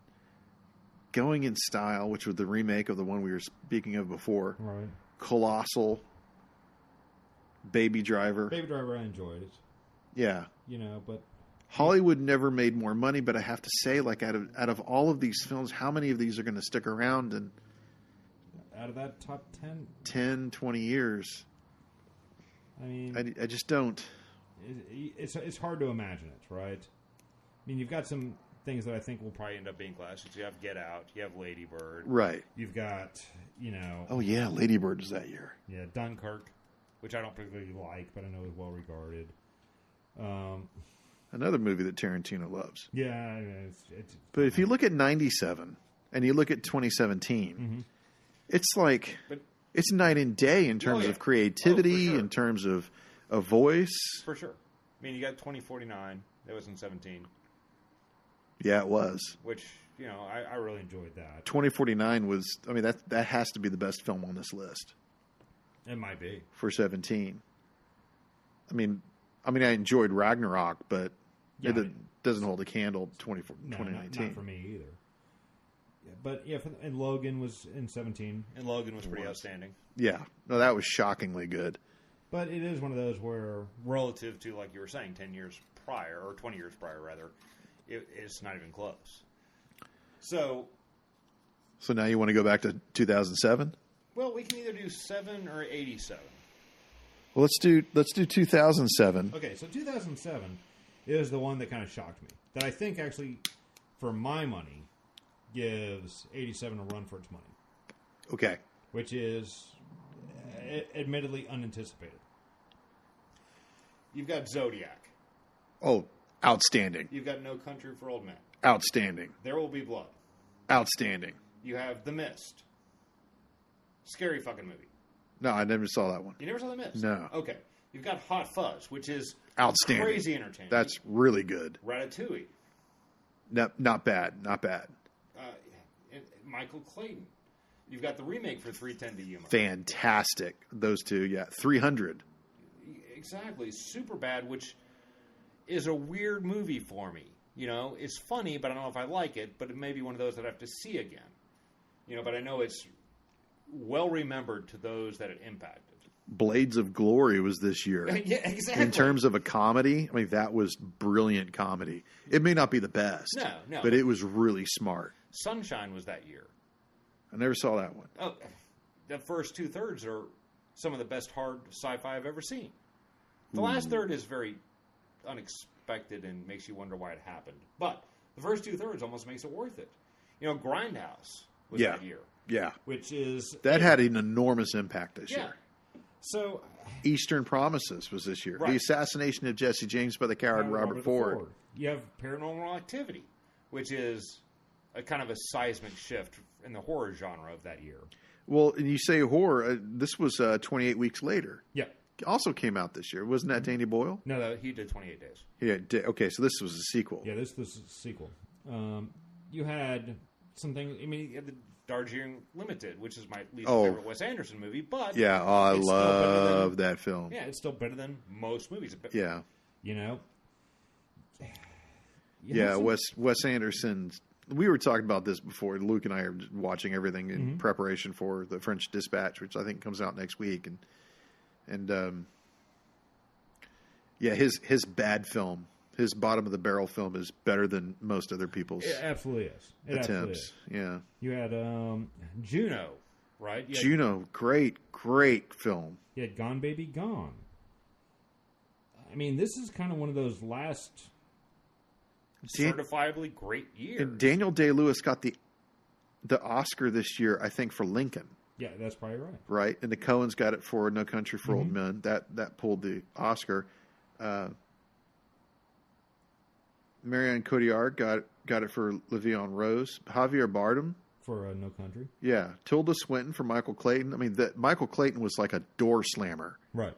that had the craziest finale I'd ever seen in a movie, where Clooney has that enormous drop jaw monologue where he just pulls out, oh, by the way, I'm George fucking Clooney. It was like that, one of those moments. Like, oh, you are a like movie you star. are one of the greatest actors are living. Yeah. I forgot about it. Usually you just put on a suit and you walk through a casino and I'm supposed to smile, and I got tired of doing that. But no, you do have unbelievable capability. You have The Kingdom, which I find an interesting movie. Oh, that's the one with Jamie Foxx and It takes place in Saudi. yeah, Chris Cooper. I'm forgetting Jennifer Garner. And No, that had a good one. so, I mean, Walk Hard, the Dewey Cox movie, was a fucking crazy-ass movie. you know, This was a good year. it was one of those that, looking back, Hot Rod is a stupid movie, which I really enjoyed. There's some crap, obviously. You have Hannibal Rising. You've got Fantastic Four, The Rise of the Silver Surfer. Who cares? But you have I'm Not There, which is a pretty fascinating little movie. Yeah, that was edgy. Yeah. That was really edgy. So I was kind of shocked at how good I thought 2007 was, especially relative To the other ones we were going through. I was like, wow, Man, man, that actually gives it a really good Well, shot. the shit that you have in 17 and 97 is so strong. Right, but I I found found 07 to be a cut above all those. That might be. Yeah, I'm glad we did that last. And you know, and then you go into 87, which 87. is shockingly good. The highest grossing film of 87. Did you see this? I didn't look it up from from a box office perspective. 3 Men and a Baby. A Leonard Nimoy film. $167 million. I wouldn't have guessed that was the top grossing, though. That's for damn sure. Fatal Attraction number 2, 156. That's probably what I would have guessed was number one. Beverly Hills Cop 2, 153 million. Good Morning Vietnam, 123 million. That was Barry Sonnenfeld. I think so. Moonstruck, 80 million. The Untouchables, 76 million. Secret of My Success, 66 million. Stakeout, 65 million. People wonder why Stakeout was so popular. Why did they make a sequel? That's why. That's why. Yeah. The big one, Lethal Weapon, 65 million. The Witches of Eastwick, a movie I cannot stand, 63 million. Best Picture, The Last Emperor. Director, Bertolucci. Actor, Michael Douglas for Wall Street. Who's going to forget that? Actress, Cher for Moonstruck. Supporting actor, Sean Connery for The Untouchables. Yeah. That took. I remember him taking the world by storm when he was at the Oscars. That he never went to the Oscars. Yeah. That was a huge year. Actress Olympia Dukakis for Moonstruck. This is a solid year. No, it really is. Like I said, I hate to admit it, it's probably the one that I look at and go, This is maybe have the highest percentage of movies that I like, which, from the top, I said I'm going to be biased towards from my age at the time and just how it lived in my culture, right? I think I like 84 more, but maybe in terms of I don't know. powerhouse, I think 87 just has more power. Yeah, I think it does. You have The Princess Bride. You have RoboCop. Yeah. You've got Full Metal Jacket, Evil Dead 2, Predator. I mean, these are not necessarily the best movies ever made, but they're some of the most enjoyable movies ever made. At least for me. You have Dirty Dancing, which is It's better than I would ever guess. A lot of fucking people have seen Dirty Dancing. So I wanted to go to go on that theme. And I know this is going to take a little bit longer, but I think this is worth it. I wanted to go month by month. Okay. To sort of display just how fucking crazy 1987 was. We should have done this maybe for 84. In January, you had in the same goddamn month. And January is one of those like wastelands. Right. It's like August. So, yeah, they just dump stuff. People just dump shit. Okay, Wanted Dead or Alive with Rutger Hauer. Radio Days, which I think was a Woody Allen produced film. I thought it was George Lucas produced. Was it? I think so. From the Hip with Judd Nelson. Judd Nelson, yeah. Yeah. Light of Day Michael J. Fox. with Michael J. Fox and Joan Jett. Mannequin. I love that movie. Oh, great movie. Number One with a Bullet with Robert Robert Carradine and Billy D. Williams. That I don't know. Oh, man. I've never heard of that. Oh, it's a Carol co-production. Okay. I could see It is a Golan Globus masterpiece. Actually, you know how we were texting each other a couple of weeks ago about the flash sale on Criterion? And I went on and I dropped like $140, and I got 6 or 7 of them in. And then I didn't know that flash sale was coming. So the previous week, I bought a used copy of Number One with a Bullet. And it's in the most hysterical looking case you've ever seen, with the worst artwork that you would just expect. You look at the artwork and you immediately think, this is a Golan Globus picture. Yeah, and it's one of those where you really miss Blockbuster. It has to be. So I put that in the bottom of the stack, and I come and just unknowingly, I didn't plan this at all. Go into the kitchen. Luke comes home from work. Hey, man, I just got these films. Most of them are Criterions. Go through them and see which ones you want to see first. Obviously. He just goes through, okay, this is interesting. Okay, what is this? This is what we're watching tonight, Dad. And then he turns it over and he looks down at the bottom. He's like, oh, this is a Canon Group film. This is a Golan Globe. We're watching this first. And he fucking loved every minute of it.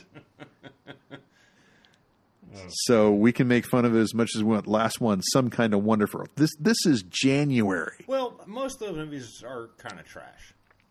But it's like the best kind of trash. Yeah, well, it's trash that we like because of our age. That's true. Okay, look at February. Okay. Angel Heart. Admittedly, bonkers, crazy fucking flip. Yes, that we can't stop talking about. Lethal Weapon. Oh, yeah. Same goddamn weekend. It's hard to imagine that was a February movie looking back. Raising Arizona. It's tremendous. Secret of My Success. Michael J. Fox was having a strong Q1. For You and Me, G.I. Joe the movie. And then Extreme Prejudice. That movie I love. With Nick Nolte. Yeah, I love that movie. Yeah. Powers Booth. Yeah. No, that's one of my... From the great state of Texas. Yeah, that's in my top 100.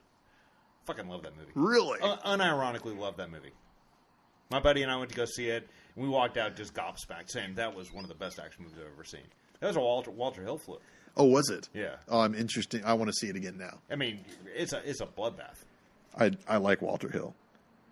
He and Peter Hyams, I think, are just really undersung heroes of Hollywood. They kind of are. Yeah. Because The Relic was in one of these years. Maybe it was 87. Yeah, The Relic was good. Okay, March. Okay, we're just going to ignore Ishtar. Okay. All right. All right. Just like everybody else does in this fucking world. that. Okay. Gardens of Stone. Mm-hmm. Hot Pursuit. Okay. The John Cusack film. I remember that. Yeah. Harry and the Hendersons. Pass for me, but for families loved it. Yeah. The Untouchables. That was great. Predator. Yep. Witches of Eastwick. Roxanne. Yep. The Cyrano thing. They're remaking it again. Dragnet. Cyrano. Yeah. Yeah, it's just called Cyrano. And Peter Dinklage But you said is... Cyrano. It's just one of those like, wow, that's... Cyrano? Yeah. Did I say Cyrano? You said Cyrano. It's like, Well, hey, it's on my fifth beer. It's going to come out wrong. It's a pepper? Oh, It's a pepper. Dragnet, which I think... Dan Aykroyd? Yeah. And, Tom Hanks? This movie is underappreciated. Yeah. I don't know how many times I have said people against goodness and normalcy. Pagan. P-A-G-A-N. That's outstanding police work there, Friday. I did a YouTube search. It was probably longer ago, and I think it was probably like 3-4 months ago, where I was trying to find the Dragnet theme song for some reason. As we danced around in our goatskin pants. What's wrong with what we're doing? It's like I don't know why this is in my head, and I have no idea why. The nighttime is the right time. It's like the nighttime is the right time. Why is this what I need to find now? It's like the only thing good the internet has done. Okay, April. I still can't believe this is going on. Adventures in Babysitting. Yeah, that was really good. Inner Space. That was really good. Full Metal Jacket. Okay, that's, then now you're getting into, okay, this is a independent of where I was in my life. That's a great flick. It is. Yes.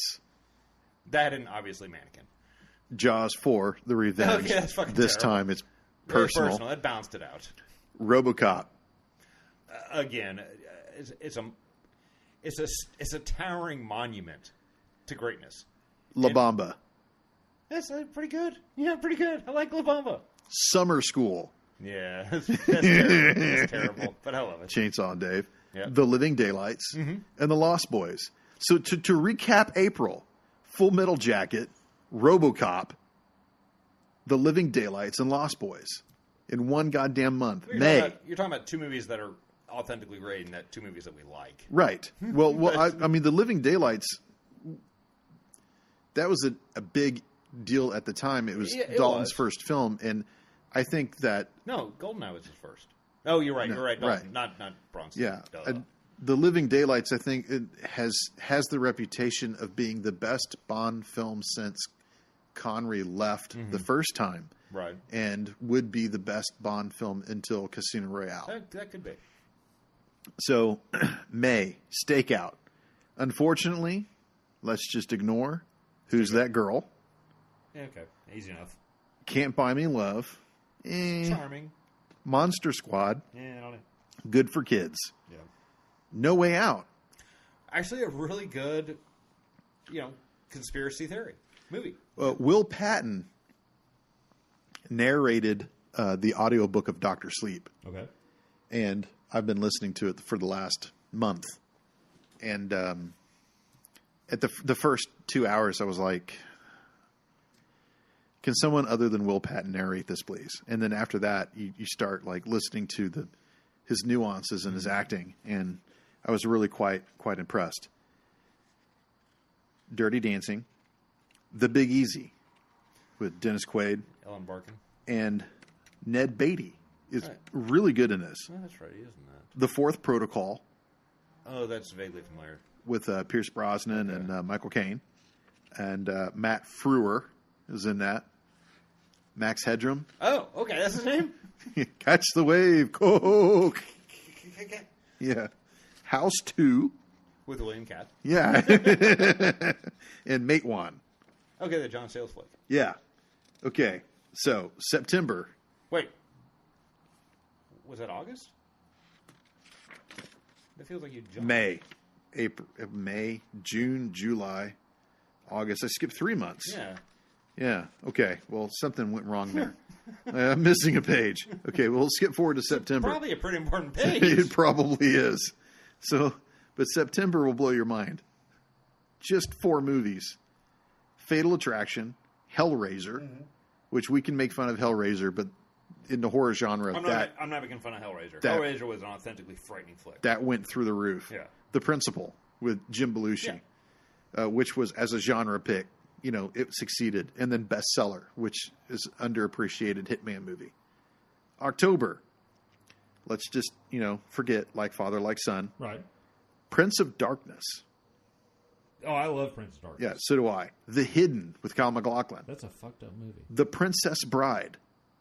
That's Obviously not a fucked up movie. 3 O'Clock High. This is like the cult movie month, it is that. right? November, Cry Freedom. I mean, Kevin Kline got an Oscar out of that, right? Hiding Out with John Cryer. Very underappreciated. Less Than Zero. I mean, that shook everybody's house. Right. Steel Dawn, the Shane remake with Rutger Hauer. no, it's with Patrick Swayze in a post-apocalyptic future. That's right.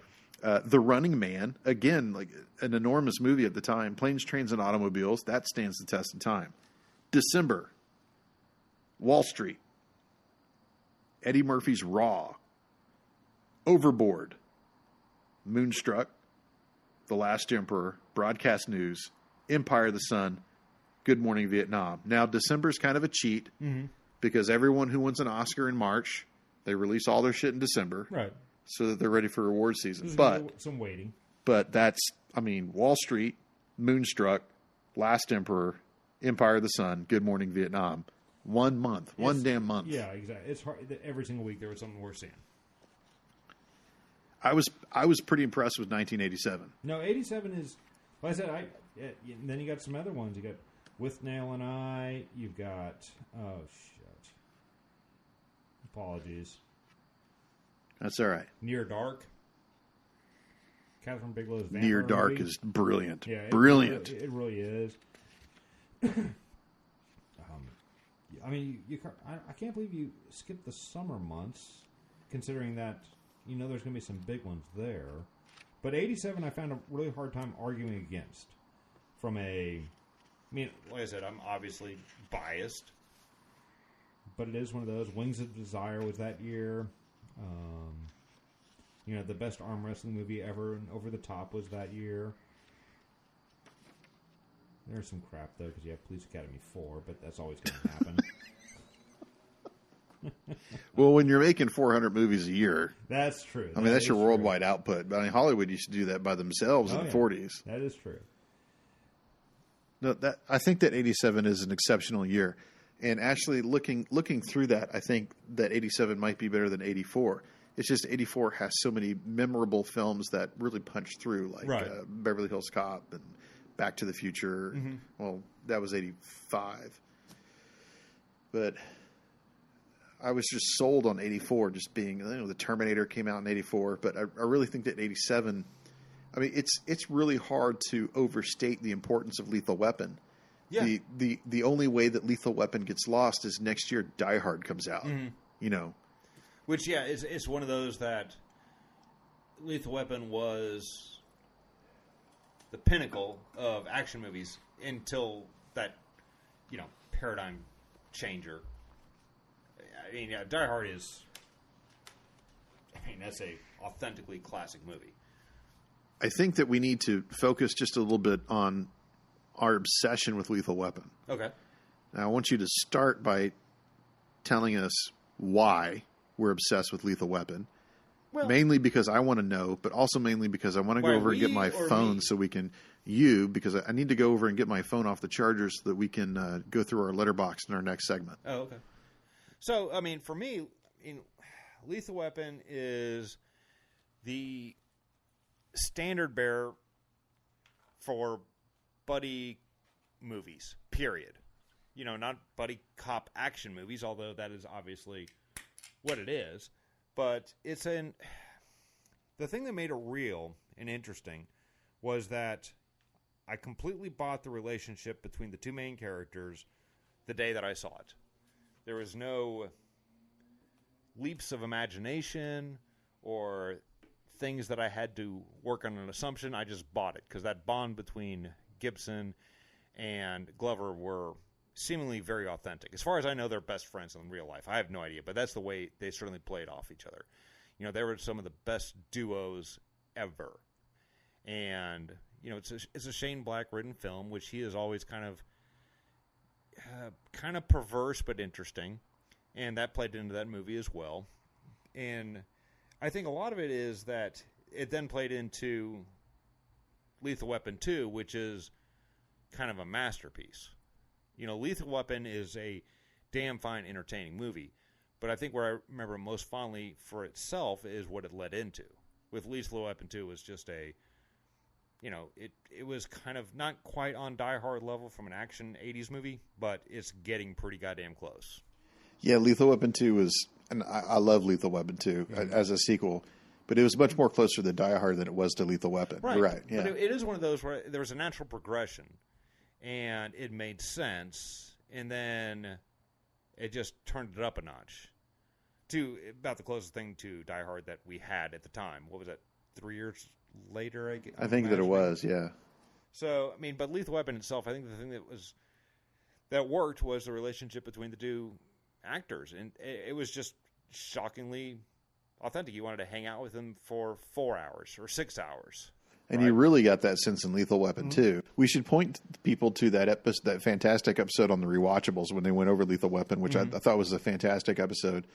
Particularly the nitpicks where they said, "Do you really get your children in the bathroom when your dad's naked?" No, in the there's tub? a lot of weird things that go on. Yeah, it's like no, that's like, weird. No, especially not your teenage daughter. No. But I don't know. I was 12 or 13 when Lethal Weapon came out. I saw it in the theater. My dad took me, and it was pretty much everything you should not let your 13-year-old child for sure. see in the first 3 minutes. Girl does coke. Is naked and then jumps to her death. Right. And this is actually a joke to the police, because when Roger pulls up to the crime scene, he gets out of his car, you see a cop on the curb go, "Happy birthday, Raj," because there's a dead hooker laying on the car.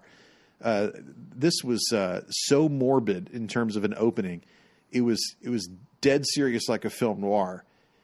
And I think that we forget that now because the series has become not, I won't say like a laughing stock, but just more lighthearted. Well, yeah, as it went along. To a certain degree, people think of Lethal Weapon, they think of Leo Getz. Okay. Right, but I mean, that's not what it was for the first one, especially, and even the second, he was a very tertiary character. Sure. So, but it is one of those things where it's kind of morphed over the years to being something of that. Yeah, whereas the first one was just them two. The other thing that really strikes me about that film, and again, like these things, I knew who Mel Gibson was. I totally knew who Mel Gibson was at that point. He was a star. I think that Lethal Weapon turned him into a superstar. But that scene where he's just seriously thinking about killing himself. It's pretty intense. It's so intense, and it really shows you Gibson's acting chops to put himself in that situation when he's hitting himself in the head with the Beretta, and then holding a picture of his wife and just bawling over it. The vulnerability they had in that scene. It's amazing that he never got an Oscar. He didn't get one for a Braveheart, right? He got a directing. He got a directing. Right. Yeah. But as an actor, yeah, he probably never did. No. No, I mean, the problem with... and he'll never get one now. Which is unfortunate. It's one of those where I don't know the man, obviously, but it strikes me as we forgive a lot of people for what they do because of the demons that haunt them, right? And for some reason, Mel doesn't get that kind of acknowledgement. And I'm not exactly sure why. Because he said some pretty reprehensible things. Oh, yeah. But he hasn't done anything reprehensible that I know of. Right. Right? It's not, he never, as far as I'm aware, he never beat his wife. He never, did some of the really god-awful things that we are quick to forgive those who get on TV and cry about. Right? Well, yeah, I mean... So I'm not really sure why he's exempt from the mass forgiveness. Well, I think it's the dreaded line of anti-Semitism, but there's an action, like you were saying, and we've been over kind of this territory. But there's been a lot of people who've done the anti-Semitism thing that walk away, relatively speaking, unscathed. Oh, there are members of Congress who are anti-Semitic and getting away with it, yeah. But, I mean, let's not compare our idols to politicians. That's true. But like Louis C.K. admitted to almost forcing a woman to shower naked so he could masturbate, and as far as I know, as far as I'm aware, Mel Gibson has not done anything like that. Apparently, he's been under the influence. He's been very verbally abusive. Yeah, say some terrible things. For sure. The sugar tits and all of that. And Joe Esterhazy wrote a book about working in Hollywood, and there's an entire chapter on Mel Gibson that is not flattering. Right. And it's very kind of fucked up. And, I mean, we're really... He's very specific about, this was his first years being sober after a very long time not being. And he was in the middle of a divorce, and he had 5 kids, and it was tearing his life apart, and his girlfriend was treating him like shit. And I think that Gibson was just lashing out at fucking everybody and everything. Right. And he was just hating himself and hating the world. And I would say that is very, from my experience with the people around me who are going through substance abuse recovery, that's very typical. And it's one of those, I mean, his fascination with, Jesus, and I don't mean it from the Savior standpoint, but from the suffering standpoint, it makes a lot of sense. Sure. It's one of those where it's like, oh, yeah, this makes sense. You are inflicting pain on yourself, whether it's in actuality or, via this story. And it's like, what is chewing you up on the inside? And it's just one of those where I think it's unfortunate because I think he is one of the greatest movie stars we've ever had. Yeah, Apocalypto is fantastic. Yeah. So. Yeah, I agree with that. But so back to Lethal Weapon. Yes, but back to Lethal Weapon. I'd also like to add that, Running Scared was like 4 years before Lethal Weapon. Mm-hmm. and that was, I don't know what the first movie was that had a white cop and a black cop. The buddy cop thing. I mean, it's... In the buddy cop thing, I think Billy Crystal and Gregory Hines, I just think, made the perfect buddy cop movie. Well, no, they didn't. Dan Glover and Mel Gibson did. Right. But I mean, they weren't buddies at the beginning of it. Wasn't even like halfway through. Right. I mean, that moment but where... I mean, this whole compare and contrast thing has been going back for forever. I mean, it's The Odd Couple. Yes. Right? Yes, it is. And it's That's just, right. It's always inherently fascinating. You want to see the two, peanut butter and chocolate. Rush Hour. Right. Whole thing. It's Shanghai Nights. It's always worked. Even Beverly Hills Cop with Judge Reinhold. Because remember him? He carried that flick. That's good. Are you ready for Letterboxd? I suppose. I mean, Okay. I don't know if we want to do the Letterboxd thing necessarily, but go on. Well, I think we have to rehab the conversation that we had. Sure, that was a flaming disaster. The last 30 to 45 minutes is getting ixed. Right, and that's well deserved. It was a train wreck. All right. So, do you think you're in that mindset where you can do that again? I can give it a shot. Okay. Because we are, I think we're about 15, 20 minutes from the end. Okay. And I think this is a good opportunity to go through it. So you had an astounding comment about my viewership of films that I was... Well, yeah, I still don't get it. And that's something that, since the original will be Ixnade, that I will reiterate now, in that I don't know how you do it. I don't know how you pull off an average of, 1.5 movies per day? I mean, I do not get it. I'm impressed, and when I say I don't get it, it's not for the lack of desire. It's the unbelievable effort that has to get put into it. How do you pull this off? Well, I don't think I see that many movies in a day. Oh, I'll bet you're wrong. I will bet you're wrong. Well, that's why we have Letterboxd, which you need to update yours. Oh, I almost thought about it. Because I think that you see more movies and you're just not. No, actually I don't. It's not great, but it's just true. I mean, Okay. I'm lucky if I pull off 2 a week. That. And then after we do this, we're going to get into October, and then I think that'll be it. So let's see. Let's take a look at your September. No, your October. I apologize. 1, 2, 3, 4, 5, 6, 7, 8, 9, 10, 11, 12, 13, 14, 15, 16, 17, 18, 19, 20, 21, 22, 23, 24, 25, 26. You watched 26 movies in October. Yeah. Is what you have logged. Yeah. And that is, pretty remarkable. Yeah, I gave it a shot. Yes, you did. For sure. And I saw 8. you've seen 44 movies this year, so you're running at almost one per week. Yeah, that's kind of what I do, right? I mean, I'll watch one on Saturday, if I'm lucky, one on Sunday, right? I can't watch one during the week. And you can pull that off dramatically more effectively than I can. So I'm not really sure how you're able to pull this off. Maybe you do a lot more cocaine than I do. My heart can't take that. I made this argument up, I think it was last January of 2020. It was December of 2020. You saw 4 films. Mm-hmm. Swingers, Demolition Man, How the Grinch Stole Christmas, Godzilla, King of the Monsters. Right. Well, let's go ahead and say a couple of those. 3 of those 4 were not my choice. Okay. How the Grinch Stole Christmas was exclusively for the kids. Yeah. That was their demand. Yeah. That movie was fucking terrible. So basically you saw Swingers for yourself. Yeah, pretty much. What about Demolition Man? Nicole wanted to watch it. Okay. So Godzilla King of the Monsters was David. I made the comment of maybe that you would watch more movies if you saw more good ones. Well, there's some truth to that, right? But it's also one of those where it's like, well, okay, so this may be edited out, right? But it's one of those that you've got a TV in your study.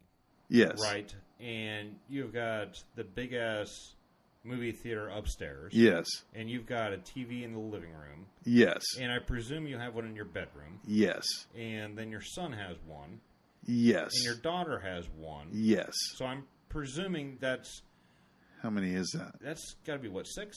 One, there's 2 downstairs, then the theater, and then our bedroom, and then the kids. That's 6. That's 6. But I'm thinking about putting one in the bathroom. But it doesn't exist yet. No. Right, so you have 6. Yeah. All right, so I've got one inside. Yeah. And I've got this one outside. And that's it. That's all I got. That's a problem. Well, I don't know if it's a problem or not. It's just a choice. It's a fundamental. Well, I don't even know if it's a choice per se. It's just one of those things where that's just what it is, right?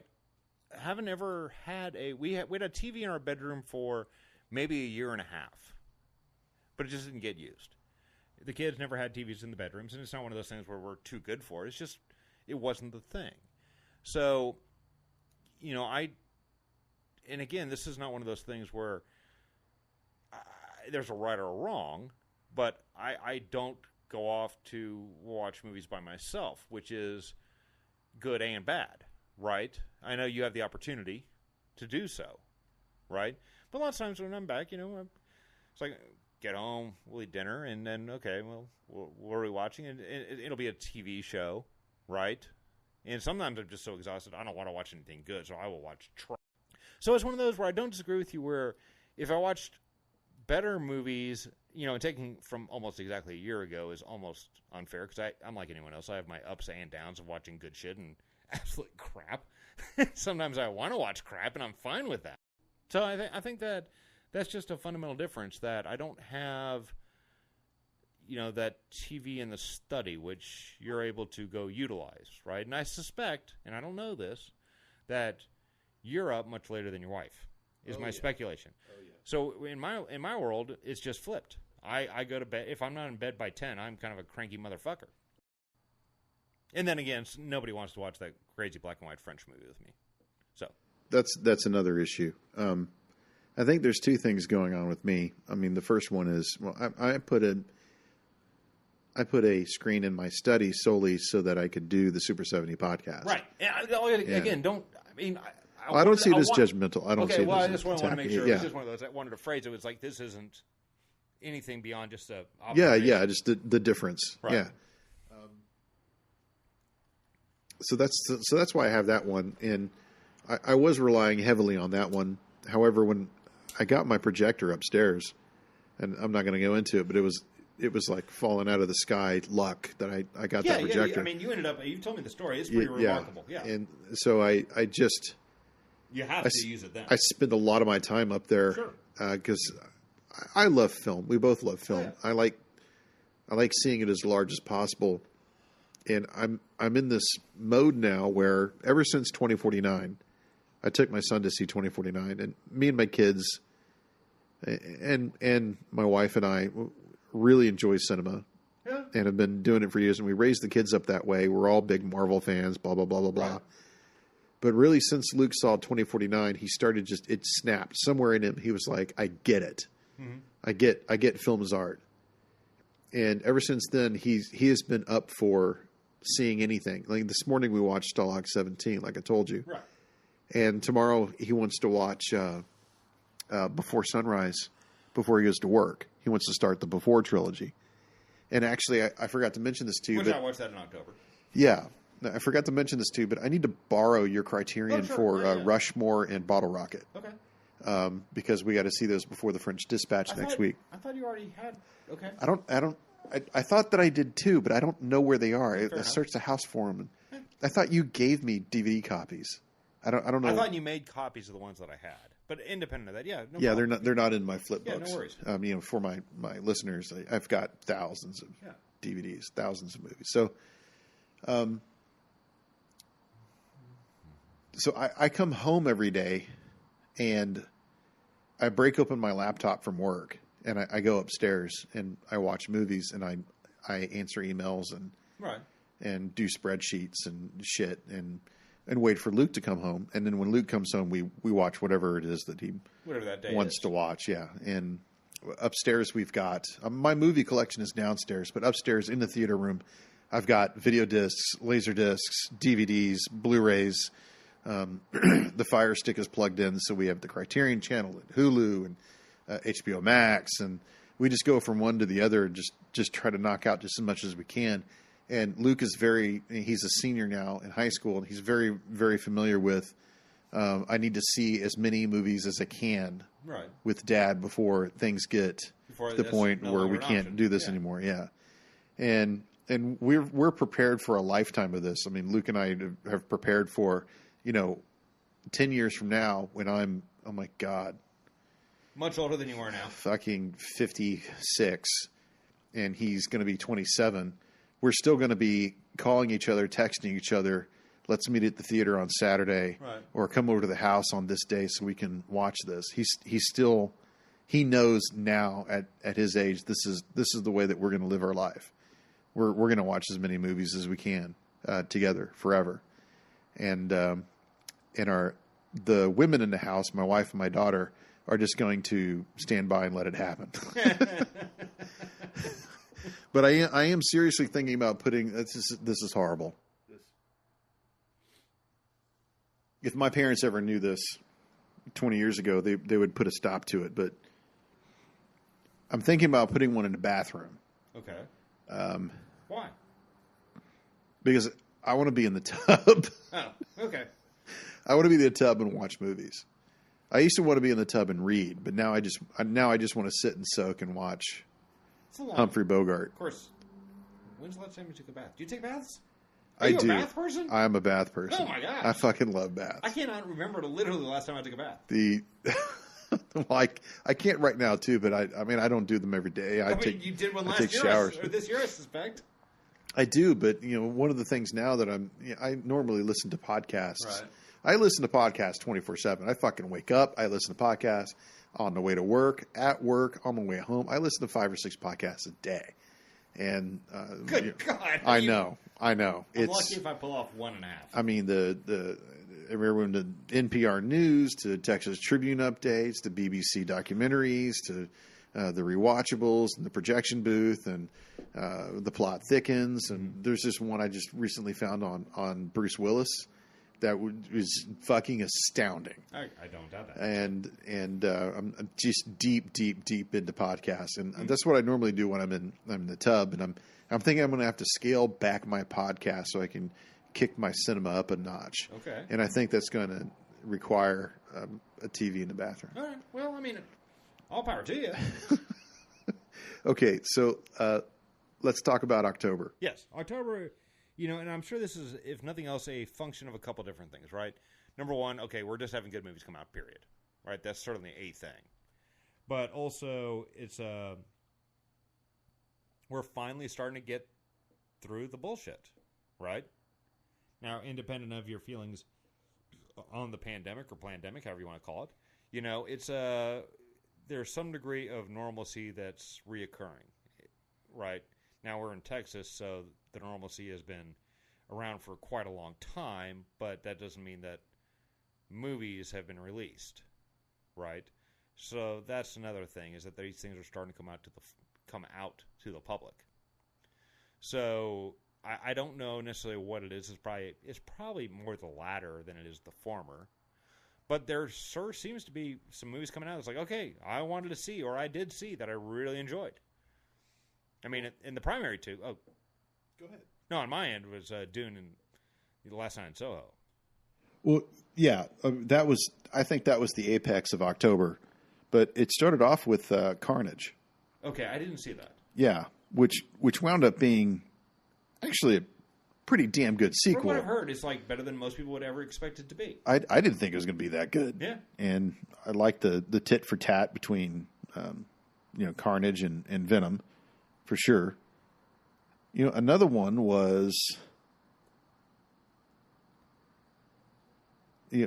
like you were saying, Dune. Right. Dune was remarkable. Why?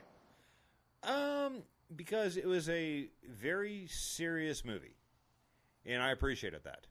And it was over stuff that's, to a certain degree, inherently silly. But at the same time, it took itself seriously. It didn't play dumb to the audience or to itself. Dune, when I was a kid, I read it when I was in junior high before the Lynch movie came out to get prepped for the Lynch movie because I was a dork, still am. And I really loved that book. The sequels, on the other hand, ooh, boy, that's I don't know about those. But the first book I thought was a monumental achievement. I really enjoyed it. And then the movie was really weird and kind of weird. No, it's just fucking weird when you get around to it. But, you know, I enjoyed it. But then the movie came out, and it was probably the best you could do on taking care of the first half of the book. I found it just okay. Unexpected. Just okay? No. It's referencing what you were doing with the microphone. This is not what I was anticipating occurring when you stood up. So, I mean, I just sat there gobsmacked. And then Villeneuve is a shockingly talented filmmaker, specifically at delivering scope, right? I don't know if the special effects and the ships, the starships, you know, that were portrayed, if they were CGI, if they were models, but there was a certain degree of weight to them, which it reminded me a lot of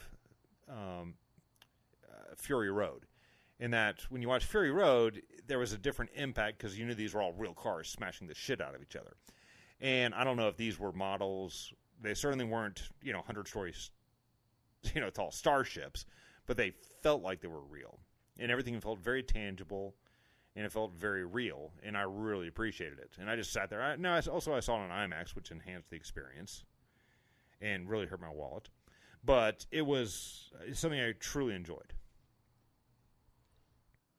Okay, I got a lot of things to say, and I'm sorry to put you through them. No.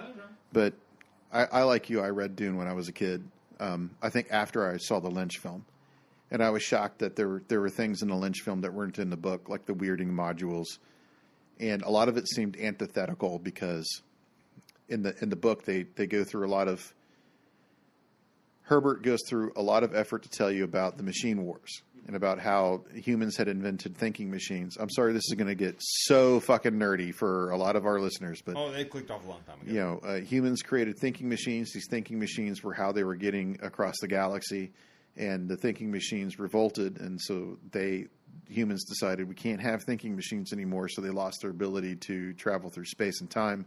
Thus, the spice was discovered to influence a human being's ability to control space and time. And so the navigators in the guild were the pilots who were accomplishing this task.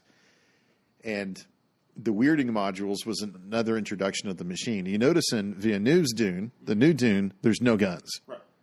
And there's no guns in the book. It's all hand-to-hand combat because they simply just do not trust machines. And it's not that they don't have them, but they're very simple machines. And that's why we have mentats. Like Thufir Hawat in the House of Treaties is a mentat, and Peter DeVries, who's in the House Harkonnen, is a mentat. So human computers do the thinking that computers once used to do. So there were things like that I'm not saying that Lynch didn't understand what he was doing. I just think that Lynch had a lot of cool ideas, like the heart plugs that he wanted to introduce that were not in the book. And then you took it and you crammed it all into 2 hours. Right. So that was another thing that, I mean, I don't want people to think that I don't like the remake or I guess we'll call it Chapter 1. Sure. But I did like it. And like you were saying, like the scope that Villeneuve like Lynch just wasn't capable of it. And I don't think it was a budget thing. I just think that it was he just didn't accomplish it on that large a scale for whatever reason. Well, it's one of those, it makes no sense that they tapped him to do it. Well, he was an award-winning director for The Elephant Man. Right, but that was it. It was, before then he had done Elephant Man and Eraserhead. It's like, this is not necessarily the guy. Well, of course, then we have Marvel coming out now that may be defeating my entire perspective. But it's like, you don't give this kind of guy this kind of money to tell that kind of story. Well, it was this right. huge leap. Yeah, well, in the recent example of Chloe Zhao, she was an indie director who was given this enormous budget, but at the same time, it's not like Zhao was not. I don't think her films were that small as Eraserhead and Elephant Man. Right. Those were really, really small films. So I think the scope was different. but also let's also remember that Lynch was the third director attached to Dune. The first one being Jodorowsky. He's fell apart because of financing. Laurentiis went shopping for another one. He signed Ridley Scott. Mm-hmm. Ridley Scott's brother died, so he went to go do Blade Runner because he didn't want to do 2 years of prep on Dune. So that's when Lynch came in, and the whole complicated process just led to, I think Lynch was overwhelmed by having so much. Now, for sure. Where Villeneuve, but I do like the first film quite a bit.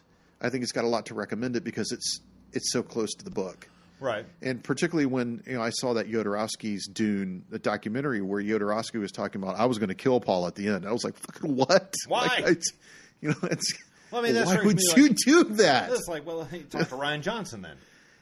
Yes. Ouch. Yeah. But so appropriate. Villeneuve does something I think that, I'm a big fan of Othello by Orson Welles that won the Palme d'Or in 1954, I think, or 52. And one of the reasons why I'm a big fan of it, and I don't particularly like Shakespeare films, although I'm a fan of Shakespeare. Really? Yeah. No. Okay, I'm just... Well, I just think that most Shakespeare films suck for one reason or another, but basically because people are not making it accessible. And Wells jettisoned like 80% of the dialogue in Othello. So Othello was really just focused on obsession and betrayal. And he just if it didn't serve those two themes, it wasn't in there. Then it wasn't in the film. And which is why it opens up with like a 5-minute funeral procession, which you don't have time for 5 minutes without dialogue in any fucking Shakespeare film. Wells made time for it. Haven't you seen Branagh's Hamlet? No, I haven't. Oh, really? No, I have. That's the 4.5-hour version one that takes place in that has time. Russia. That's got a lot of time. So I feel that Villeneuve was doing the same, but it might have been to the film's detriment. Like I think that this film was about Paul and about Paul's feeling and Paul's experiences. And it's not that I didn't appreciate that. Paul in the book I think was like 15, and right. At the end of the book I think he's like 20. Yeah, probably about right. And I thought Chalamet was perfect for that role in that time and place. But at the same time, it sort of, if it wasn't about Paul, then it didn't sort of fit into the story. Mm-hmm. And there's a lot of stuff that was just left out. And there's a lot of things going on that I was asked by a lot of people at work who knew I was a fan. And of course, my wife just peppered me with questions. And even Luke, who just saw the first movie last year, was like, Dad, what the fuck is going on? I don't understand it. And I don't know. I found it. Okay, go on. I think there's a lot of stuff that's jettisoned in terms of just focusing. I mean, this movie is 45 minutes shorter than the long version of the 84, which Lynch took his name off of. Right. And less people understand it because there's actually less dialogue in this than even the 2-hour version. And I don't think, part of the war between the Bene Gesserit and the Spacing Guild and the interference of the Emperor and the Harkonnens against the Atreides, like I think a lot of that is lost, believe it or not. Well, I think the whole politics in the background of it is lost. Yeah, I kind of got it, but then again, I admit that I've read the book. So it's one of those where I just inherently know it, so I don't need to have it spelled out. So it wasn't, I kind of got it. So I don't really know. But for me, I didn't have that same, criticism. Well, I knew what was going on because, like you, I just love the book. I think I might be like top 10 favorite books of all time. The Razor's Edge by W. Somerset Maugham, Dune. But in thinking of the first one and having these people come up to me and just ask me after they'd watched it, like, what the fuck is going on? I think I found something that Lynch did spot on. What would that be? That the remake didn't do. In the first film, too much pizza and beer. In the first film, there's this magnificent scene in which the Spacing Guild comes to Seleucus Secundus to talk to the Emperor. And they come into the throne room and they say, look, we know that you're up to something. And it involves the House Atreides. and you have to let us know what's going on, because if this affects spice production, we are not going to be happy. Mm-hmm. And the Emperor comes clean, and he says, yes, I'm in a tiff with the House Atreides. Arrakis' lease with the Harkonnens has expired. I have told the Harkonnens that they can have another lease on Arrakis if they destroy the House Atreides for me, and I'm going to help them by giving them some of my Sardaukar legions. Mm-hmm.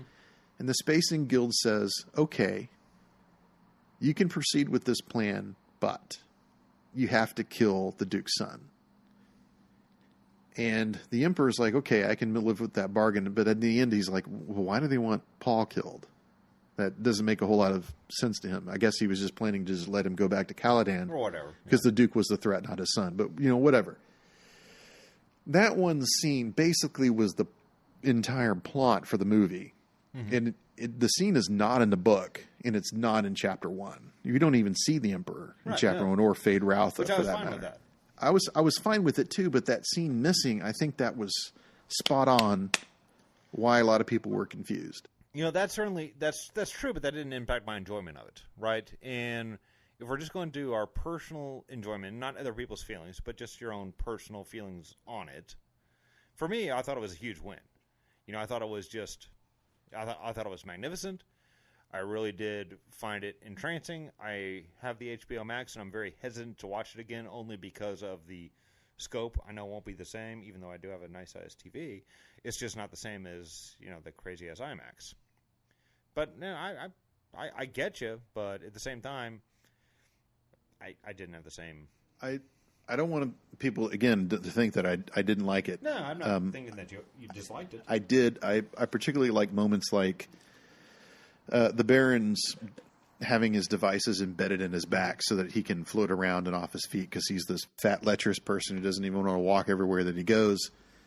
I liked that because when you saw the Sardaukar float down in the attack in the ecological factory, it made sense because they're using the same technology. Right. So that wasn't in the book or in the other movie, but it made sense. It was an extension, so it made sense. And I think there was a lot of that. There's very creepy gothic moments like the Baron hiding in the ceiling. I thought all that was fine. All that was really good. I had a couple of tiffs that in the end don't really mean anything. But the first one is like Zendaya is a celebutante. Yeah, and she's not Shawnee, and she doesn't belong in this movie. She's a flash in the pan. I'm sorry. She was good in Spider-Man, and she's... I mean, I might be wrong, but I don't think that she's going to be a great actress. I haven't seen any yet that makes me argue the point. Yeah. Now, the thing that really didn't make sense to me, other than her casting, was, I think we were texting like the day before or while I was on the way to the theater, and you were like, no, dude, this is like half of the first movie. And I was like, what? Yeah, because you thought it was like... Oh, that was the whole thing. Yeah, and then partially into one of the sequel books or something, yeah. Yeah, and you were like, no, this is only like half the first book. And I was like, so it leaves off with the duel or what? And you were like, I don't know, but it's not the whole movie. So because I hadn't seen it yet. Yeah, of course. So that would make sense. So I would not have left it after the duel. I would have left Paul and Jessica in the desert. Oh, for sure. Yeah. And, I mean, I think the ending spot was curious and not helpful. Right. But, I mean... Okay, when the whole thing's complete, okay. I mean, you look at the Lord of the Rings trilogies, and each one of those movies ended at a natural pause point, for sure. This one was a very interesting. It would have made a lot more sense for the the Fall of House Atreides to be the end, and they're staring off into the desert, and there you go. Right. So I don't know necessarily why they chose to end it at that spot. I did find it curious and kind of jarring. Well, I think it was to give it a little bit of hope. If they were stuck in the desert in the end by themselves. Well, and also I think it's one of those where they didn't know that they were going to make the second movie, which has now been greenlit. Right. Yeah, it took all of 48 hours. Yeah, for it them didn't to take figure a while. it out. It's sort of dumb. But that's the only thing I can think of. Yeah.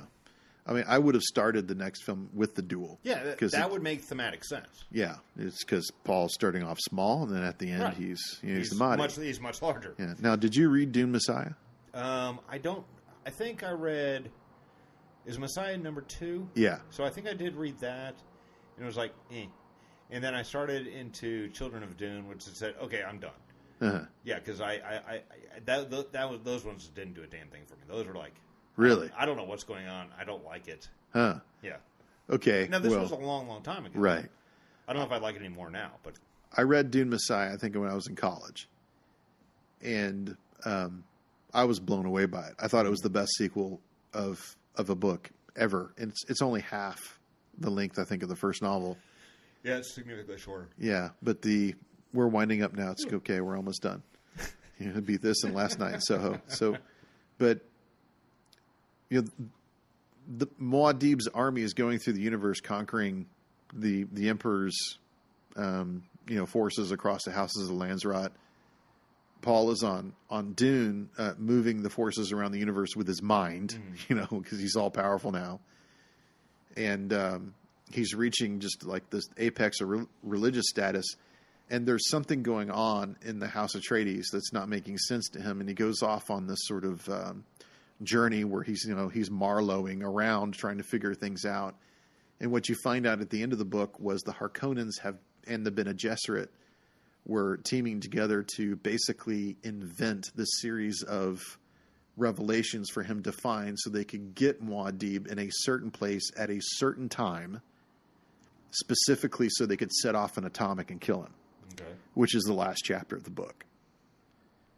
And it was an enormous setup that you didn't get until the last page. You were like, oh my God, Herbert did it again. And I found it really cool. And then, of course, Children of Dune are, Aaliyah is taken over his sister, and then her niece and nephew, Muad'Dib's kids, are lost somewhere in the desert. And they have to survive to fight onto the Harkonnens. I finished that book. I don't remember what it was, but it was made into a pretty successful series on Sci-Fi. Mm-hmm. Sci-Fi did Children of Dune, which was Dune Messiah and Children of Dune into the same, 3-part miniseries or something. I didn't see it, but people who read the book and saw it told me that it was really good. So I would like a chapter 3, is what I'm saying. Maybe they'll do it. At least on Dune Messiah. But I don't know how you could do Dune Messiah, kill Muad'Dib, and then not have a chapter 4, right, which would be Children of Dune, which I'm not too interested in seeing. But you might have to have that. I'm sure they won't. I'm sure it'll just be the second half. 1 and 2, I mean, and that's probably the way it should be. But of course, I understand that HBO Max is doing a prequel show of Dune. Hmm? That's a House Atreides. No, it's because that's Herbert's other book. No, Herbert's son. From what I remember reading, it was going to be focused on his mother, the Lady Jessica. Yeah, and her story. So I think it'll probably veer pretty dramatically from most of the stuff that I know personally. So yeah, but I think they might. This whole HBO Max and Warner Brothers, and not them exclusively. Like you're kind of seeing this with Marvel. I find it kind of interesting where you're using these different formats to weave together bigger stories, and if they can maintain the same budget and the same cast, I think it could be pretty exciting, frankly, going forward. Last Night in Soho? What? Never heard of it. Last Night in Soho. Holy fucking shit! That was kick-ass. Sorry. That's all right. There you go. There's my 4-star review. I thought it was exceptional. No, I did too. I was very excited by it. I think Edgar Wright is probably the filmmaker I'm latching onto currently who I have the most hope for going forward, because he's batting about 1,000 for me. So it's pretty consistent, I'm sure, with a lot of people. But this movie I thought was truly exceptional. So I read this review. I got to read it to you because I think this person missed the point. Okay. Okay. This is what he said. Everything about how this has been self-consciously stylized makes it far too cute and polished to enter the ugly and surreal realm that a movie like this needs to get to. It feels like a little boy playing dress-up Polanski or Argento. And I'm sorry if this is insensitive, but these movies had a certain kind of unsettling, raw, dirty power to them when made by legitimate perverts of their era. Okay. This is a big point in their favor, I suppose. In 2021, there's nothing here but shallow image recreation, and not even very good recreation at that. The 60s stuff even looks plastic, with his goddamn whip pan cutting and male feminist apologia for trafficking in those problematic images. Misogyny existed in the 60s. Nostalgia is bad. Thank you, Edgar. Not a total failure, I will admit to being intrigued by the first 45 minutes or so, mostly due to the lead performances.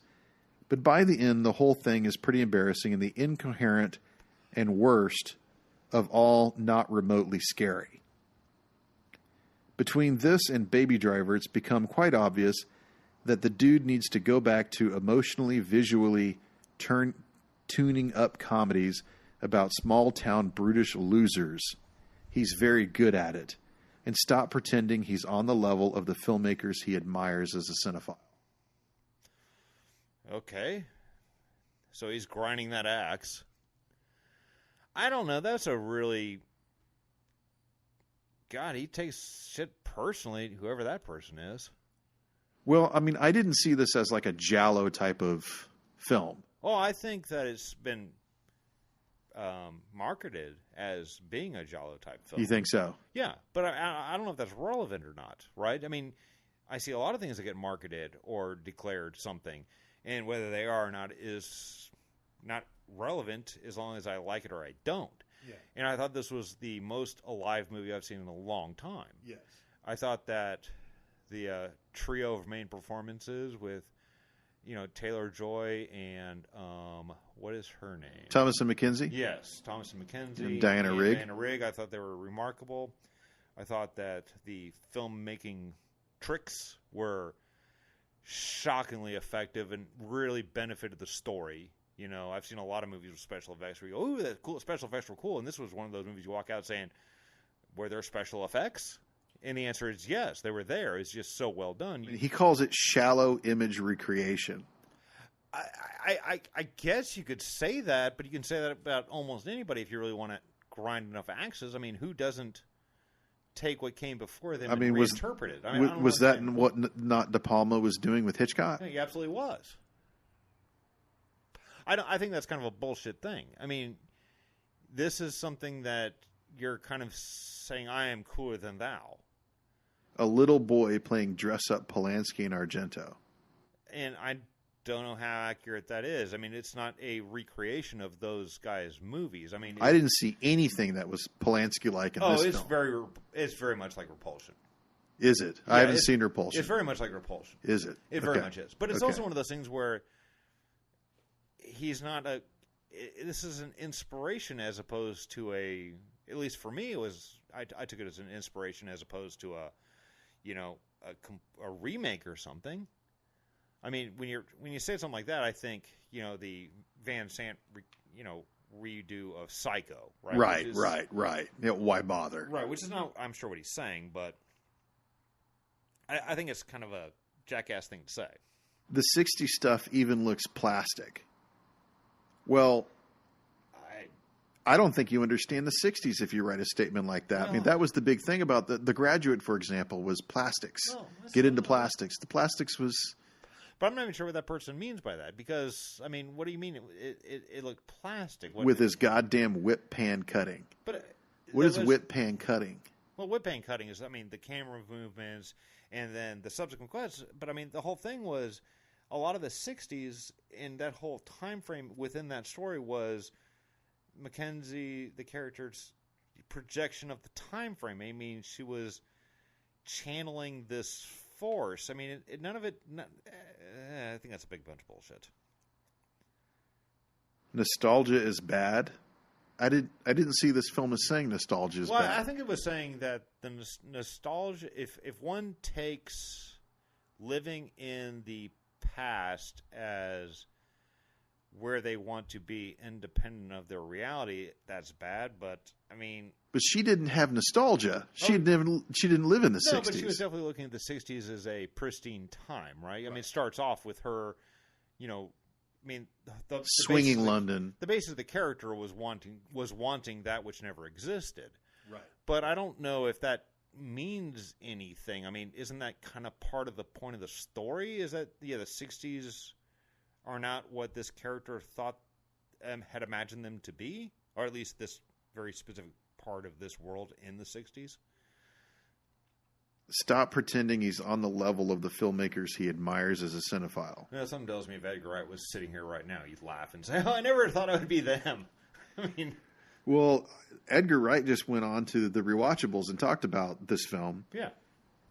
And yeah, I think that he would find that very funny. Now, I want to go. Who wrote that? I'm not going to say. Is it anybody I know? No, it's on Letterboxd. Oh, so it's just some rando jackwad? Yes. Okay. So, just like we're rando jackwads. Just like we are. Two hicks from Texas who like movies. No, I mean, I really thought it was I thought it was one of the best times I had the movies in. I can't remember how long. So I read your review. I thought your review was very good. Now I want to go through Edgar Wright's filmography for the sake of just conversation and making sure that we're on the same fucking page, because I do not understand what he meant by that. Shaun of the Dead is got to be, next to Night of the Living Dead, the greatest fucking zombie film ever made. It's perfect. That's a perfect film. There's nothing I'd change about it, for sure. And you ask anyone who's seen it, and they instantly crack up at X scene. Right. Everyone has a favorite scene. No, I tend to agree. I mean, I think it's one of those... It's not a perfect movie, but it's certainly perfect for me. Hot Fuzz. Love that movie. It's one of my daughter's top 10 movies. As good as it is, I think it's underrated. Yeah, no, it is absolutely underrated. I mean, okay, so Shaun of the Dead has a 7.9. That seems like fucking low. This should be like a 9, 9.5. To me, it is, yeah. Okay, and then Hot Fuzz, 7.8. Like, maybe it's not a 9, but... Hot Fuzz? Yeah. I thought you just said that. Okay. Well, no. Shaun of the Dead. Shaun of the Dead is a 7.9. Oh, wow, that's shocking. So, okay. Right. I mean, that should be a 9 or a 9.5. To me, yeah. So Hot Fuzz is not as good as Shaun of the Dead, in my opinion, but it's close. It's really... It might be half a star behind, right. is what I'm saying. Yeah. Okay, so then I'm angry about Scott Pilgrim. Oh, I thought... Okay? At World's End. Because this was at a time... Now, I know a lot of things were going on in my life in 2010. I wasn't paying attention like I should have. Everybody in the world, everybody on the street, everybody on the radio, everybody on the internet, everyone I spoke to said, don't go see that piece of trash, Scott Pilgrim. And I thought, Jesus Christ, this guy did Shaun of the Dead and Hot Fuzz. How bad could it be? And I didn't go. Yeah, that's unfortunate. Then, like 5 years later, I saw it on Netflix. And I was like, I fucking missed that movie in the theater? Yeah, it was great. That movie was fucking great. It was that. I felt robbed. I'm angry about it. I can tell. And you just pounded the shit out of that chair. And I went out and bought the most expensive fucking Blu-ray I could at Best Buy to make up for it. I paid full price. 7.5. Well, relative to what everybody was telling you, that's quite high. The World's End. That one doesn't do much for me. I was disappointed in the last hour. Yeah. It's not a bad film. No, I wouldn't say it's terrible, but I mean, that one doesn't do much for me. Baby Driver. Love it. Everybody loves that movie. More than me. More than me. Uh-huh. But I think that's a solid film. To me, it's got too many people looking at it. He did the Sparks Brothers doc, which I haven't seen. Yeah, no. Last Night in Soho on IMDb, and this film was trashed pretty much by the critics. Last Night in Soho? 7.6. Yeah. Oh, I and it bombed. It bombed at the office. Well, that's the thing. I don't know how much that matters. It's one of those that I know in my review I commented there was only 3 people in the theater, and it was me, my wife, and my daughter. And that was troubling to me because it was opening weekend, and it was in the biggest screen that theater had. And I was like, "Ooh, this is not a good sign for this movie itself and his, career." But I made a point of it in my review to say this is very unfortunate because I thought it was a classic. I thought it was an instant classic. Yeah. And some of this, what it reminded me of is when we watched Contact and we saw the camera moves, like just do weird things. Like that is not possible. Right. that camera in that physical space going down the hallway and the staircase and whatever it was with the child running to get the medication for her father, that we know that it's physically impossible to do that shot. How did he do that shot? Of course, we had CGI and all of it, but still you have to wonder how they did it. Yeah. And I saw the same thing last night in Soho, had like 10 of those shots. Yeah, and I don't think very many of those were CGI. I think a lot of it was done in camera. Yeah. I mean, well, that's what he said in the Rewatchables podcast. And I knew that going in, which is why I was interested. I was like, I'd be interested to see how this looks. And I was just shocked how enthralled I was. I don't know. That was probably, it's hard to say because the past year and a half have been so fucking weird, right? But it's definitely my favorite movie the past year and a half. I don't know if it will be the one I look back at and say, oh, that was the best, but it was definitely my favorite. I mean, I haven't seen a movie that entertaining to me personally in a long time. I found it astoundingly visually interesting for every second that I spent watching it. I didn't want to leave. No, I want to watch it again, and maybe I'll see it tomorrow, but I doubt it. But it was 5 out of 5. I have no complaints. After the first viewing, there's nothing I'd change. Maybe if I watched it again, there'd be some things I'd switch or change and whatever, and it wouldn't be as good because I'm not that guy. But it is one of those that, it's one of my faves by far. There's a Me Too element in The Last Night in Soho and in The Last Duel, which you just spoke about, taking the woman's perspective a little bit more, I don't want to say seriously, but trying to understand and sit in her suit. I mean, it's very obvious in Last Night in Soho. I don't think it hits you with a hammer. Well, I mean, I think these were very, very clearly conceived and certainly like The Last Duel's case, shot before the pandemic. And I don't know if Last Night in Soho was. No, I think this movie's been delayed a year. Yeah. So okay. My presumption is it has been. Okay. I don't know what you mean by okay, go on. Well, Last Night in Soho, just pretty much every male but one looks like a piece of shit. And in The Last Duel, every man is a piece of shit. Well, see, I don't. Okay. But what I was trying to say is, I did not feel like that was hitting the audience over the head with that. I didn't see it as a message, is what I'm saying. It's not a message movie, but I also don't think it's any. I don't think it's a. I mean, I could be naive. I could be totally wrong. But I don't think it's a. But he mentions it in this review, and I've seen it in a lot of reviews, not just on Letterboxd, but on IMDb too. This seems to be a problem in the audience. The audience does not like criticism of misogyny, and they react negatively towards it. Well, I know I don't like criticisms of misogyny if I think it's inauthentic. If it's inauthentic or if it's a message. Right. I have got a real problem with that. I have a real problem with that. I've seen a lot of reviews that I've got real problems with when they're correlating the action on screen to something that they're connecting to real life. And sometimes it's pretty obvious, which I usually find obnoxious. And sometimes it's like, oh, you're trying to connect dots that may not even exist. I don't look at, Last Night in Soho as anything beyond the story of two people. Right? And yes, all the dudes in that flick, with the exception of one you were saying, were portrayed as jackwagons. But that was just that story, right? I didn't take it as an indictment or a broader, missive on anything beyond these were these two people's stories. And no, you're wrong. There were two dudes in that movie who were,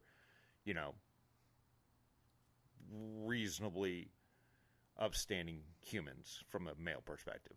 But I didn't look at it as like one of those where it's like, oh, this means something. I looked at it as like, oh, well, this these people's experiences, and these are the people they ran across, and that's the way it is. It was a good story. Yeah, exactly. Yeah. I mean, I've got a real problem with if there are these message movies. Most people inherently don't want to be preached to. Right. Lord knows I don't.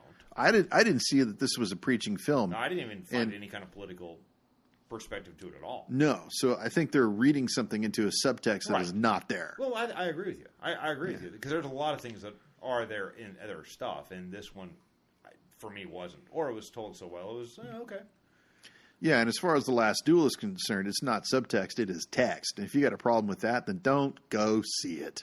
No. My God. I haven't seen it, have no opinion. I'd let you know if I did. But there's a lot of things out there that aren't political that people want to politicize, and things that are very political that, you know. We live in political times, my friend. We've always lived in political times. This is nothing new. All right. Last words. It was a pleasure. We talked for a long time. My ears hurt. But I do appreciate you making the long haul. No worries, man. And I would totally junk that first conversation. Let me go over it again. All right, man. All right. Thank you.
about directing, which would be the third Star Wars. And I had next door to zero interest. So he took me upstairs, and he showed me these things called Wookiees. And now this headache is getting stronger. And he showed me many animals and different things. Then he took me for a ride in his Ferrari for a lunch. And George is kind of short, so his seat was way back, and he was almost laying down in the car. We were flying through this little town up in Northern California. We went to a restaurant. Not that I don't like salad, but that's all they had was salad. Then I got a really, almost like a migraine headache. And I could hardly wait to get to home.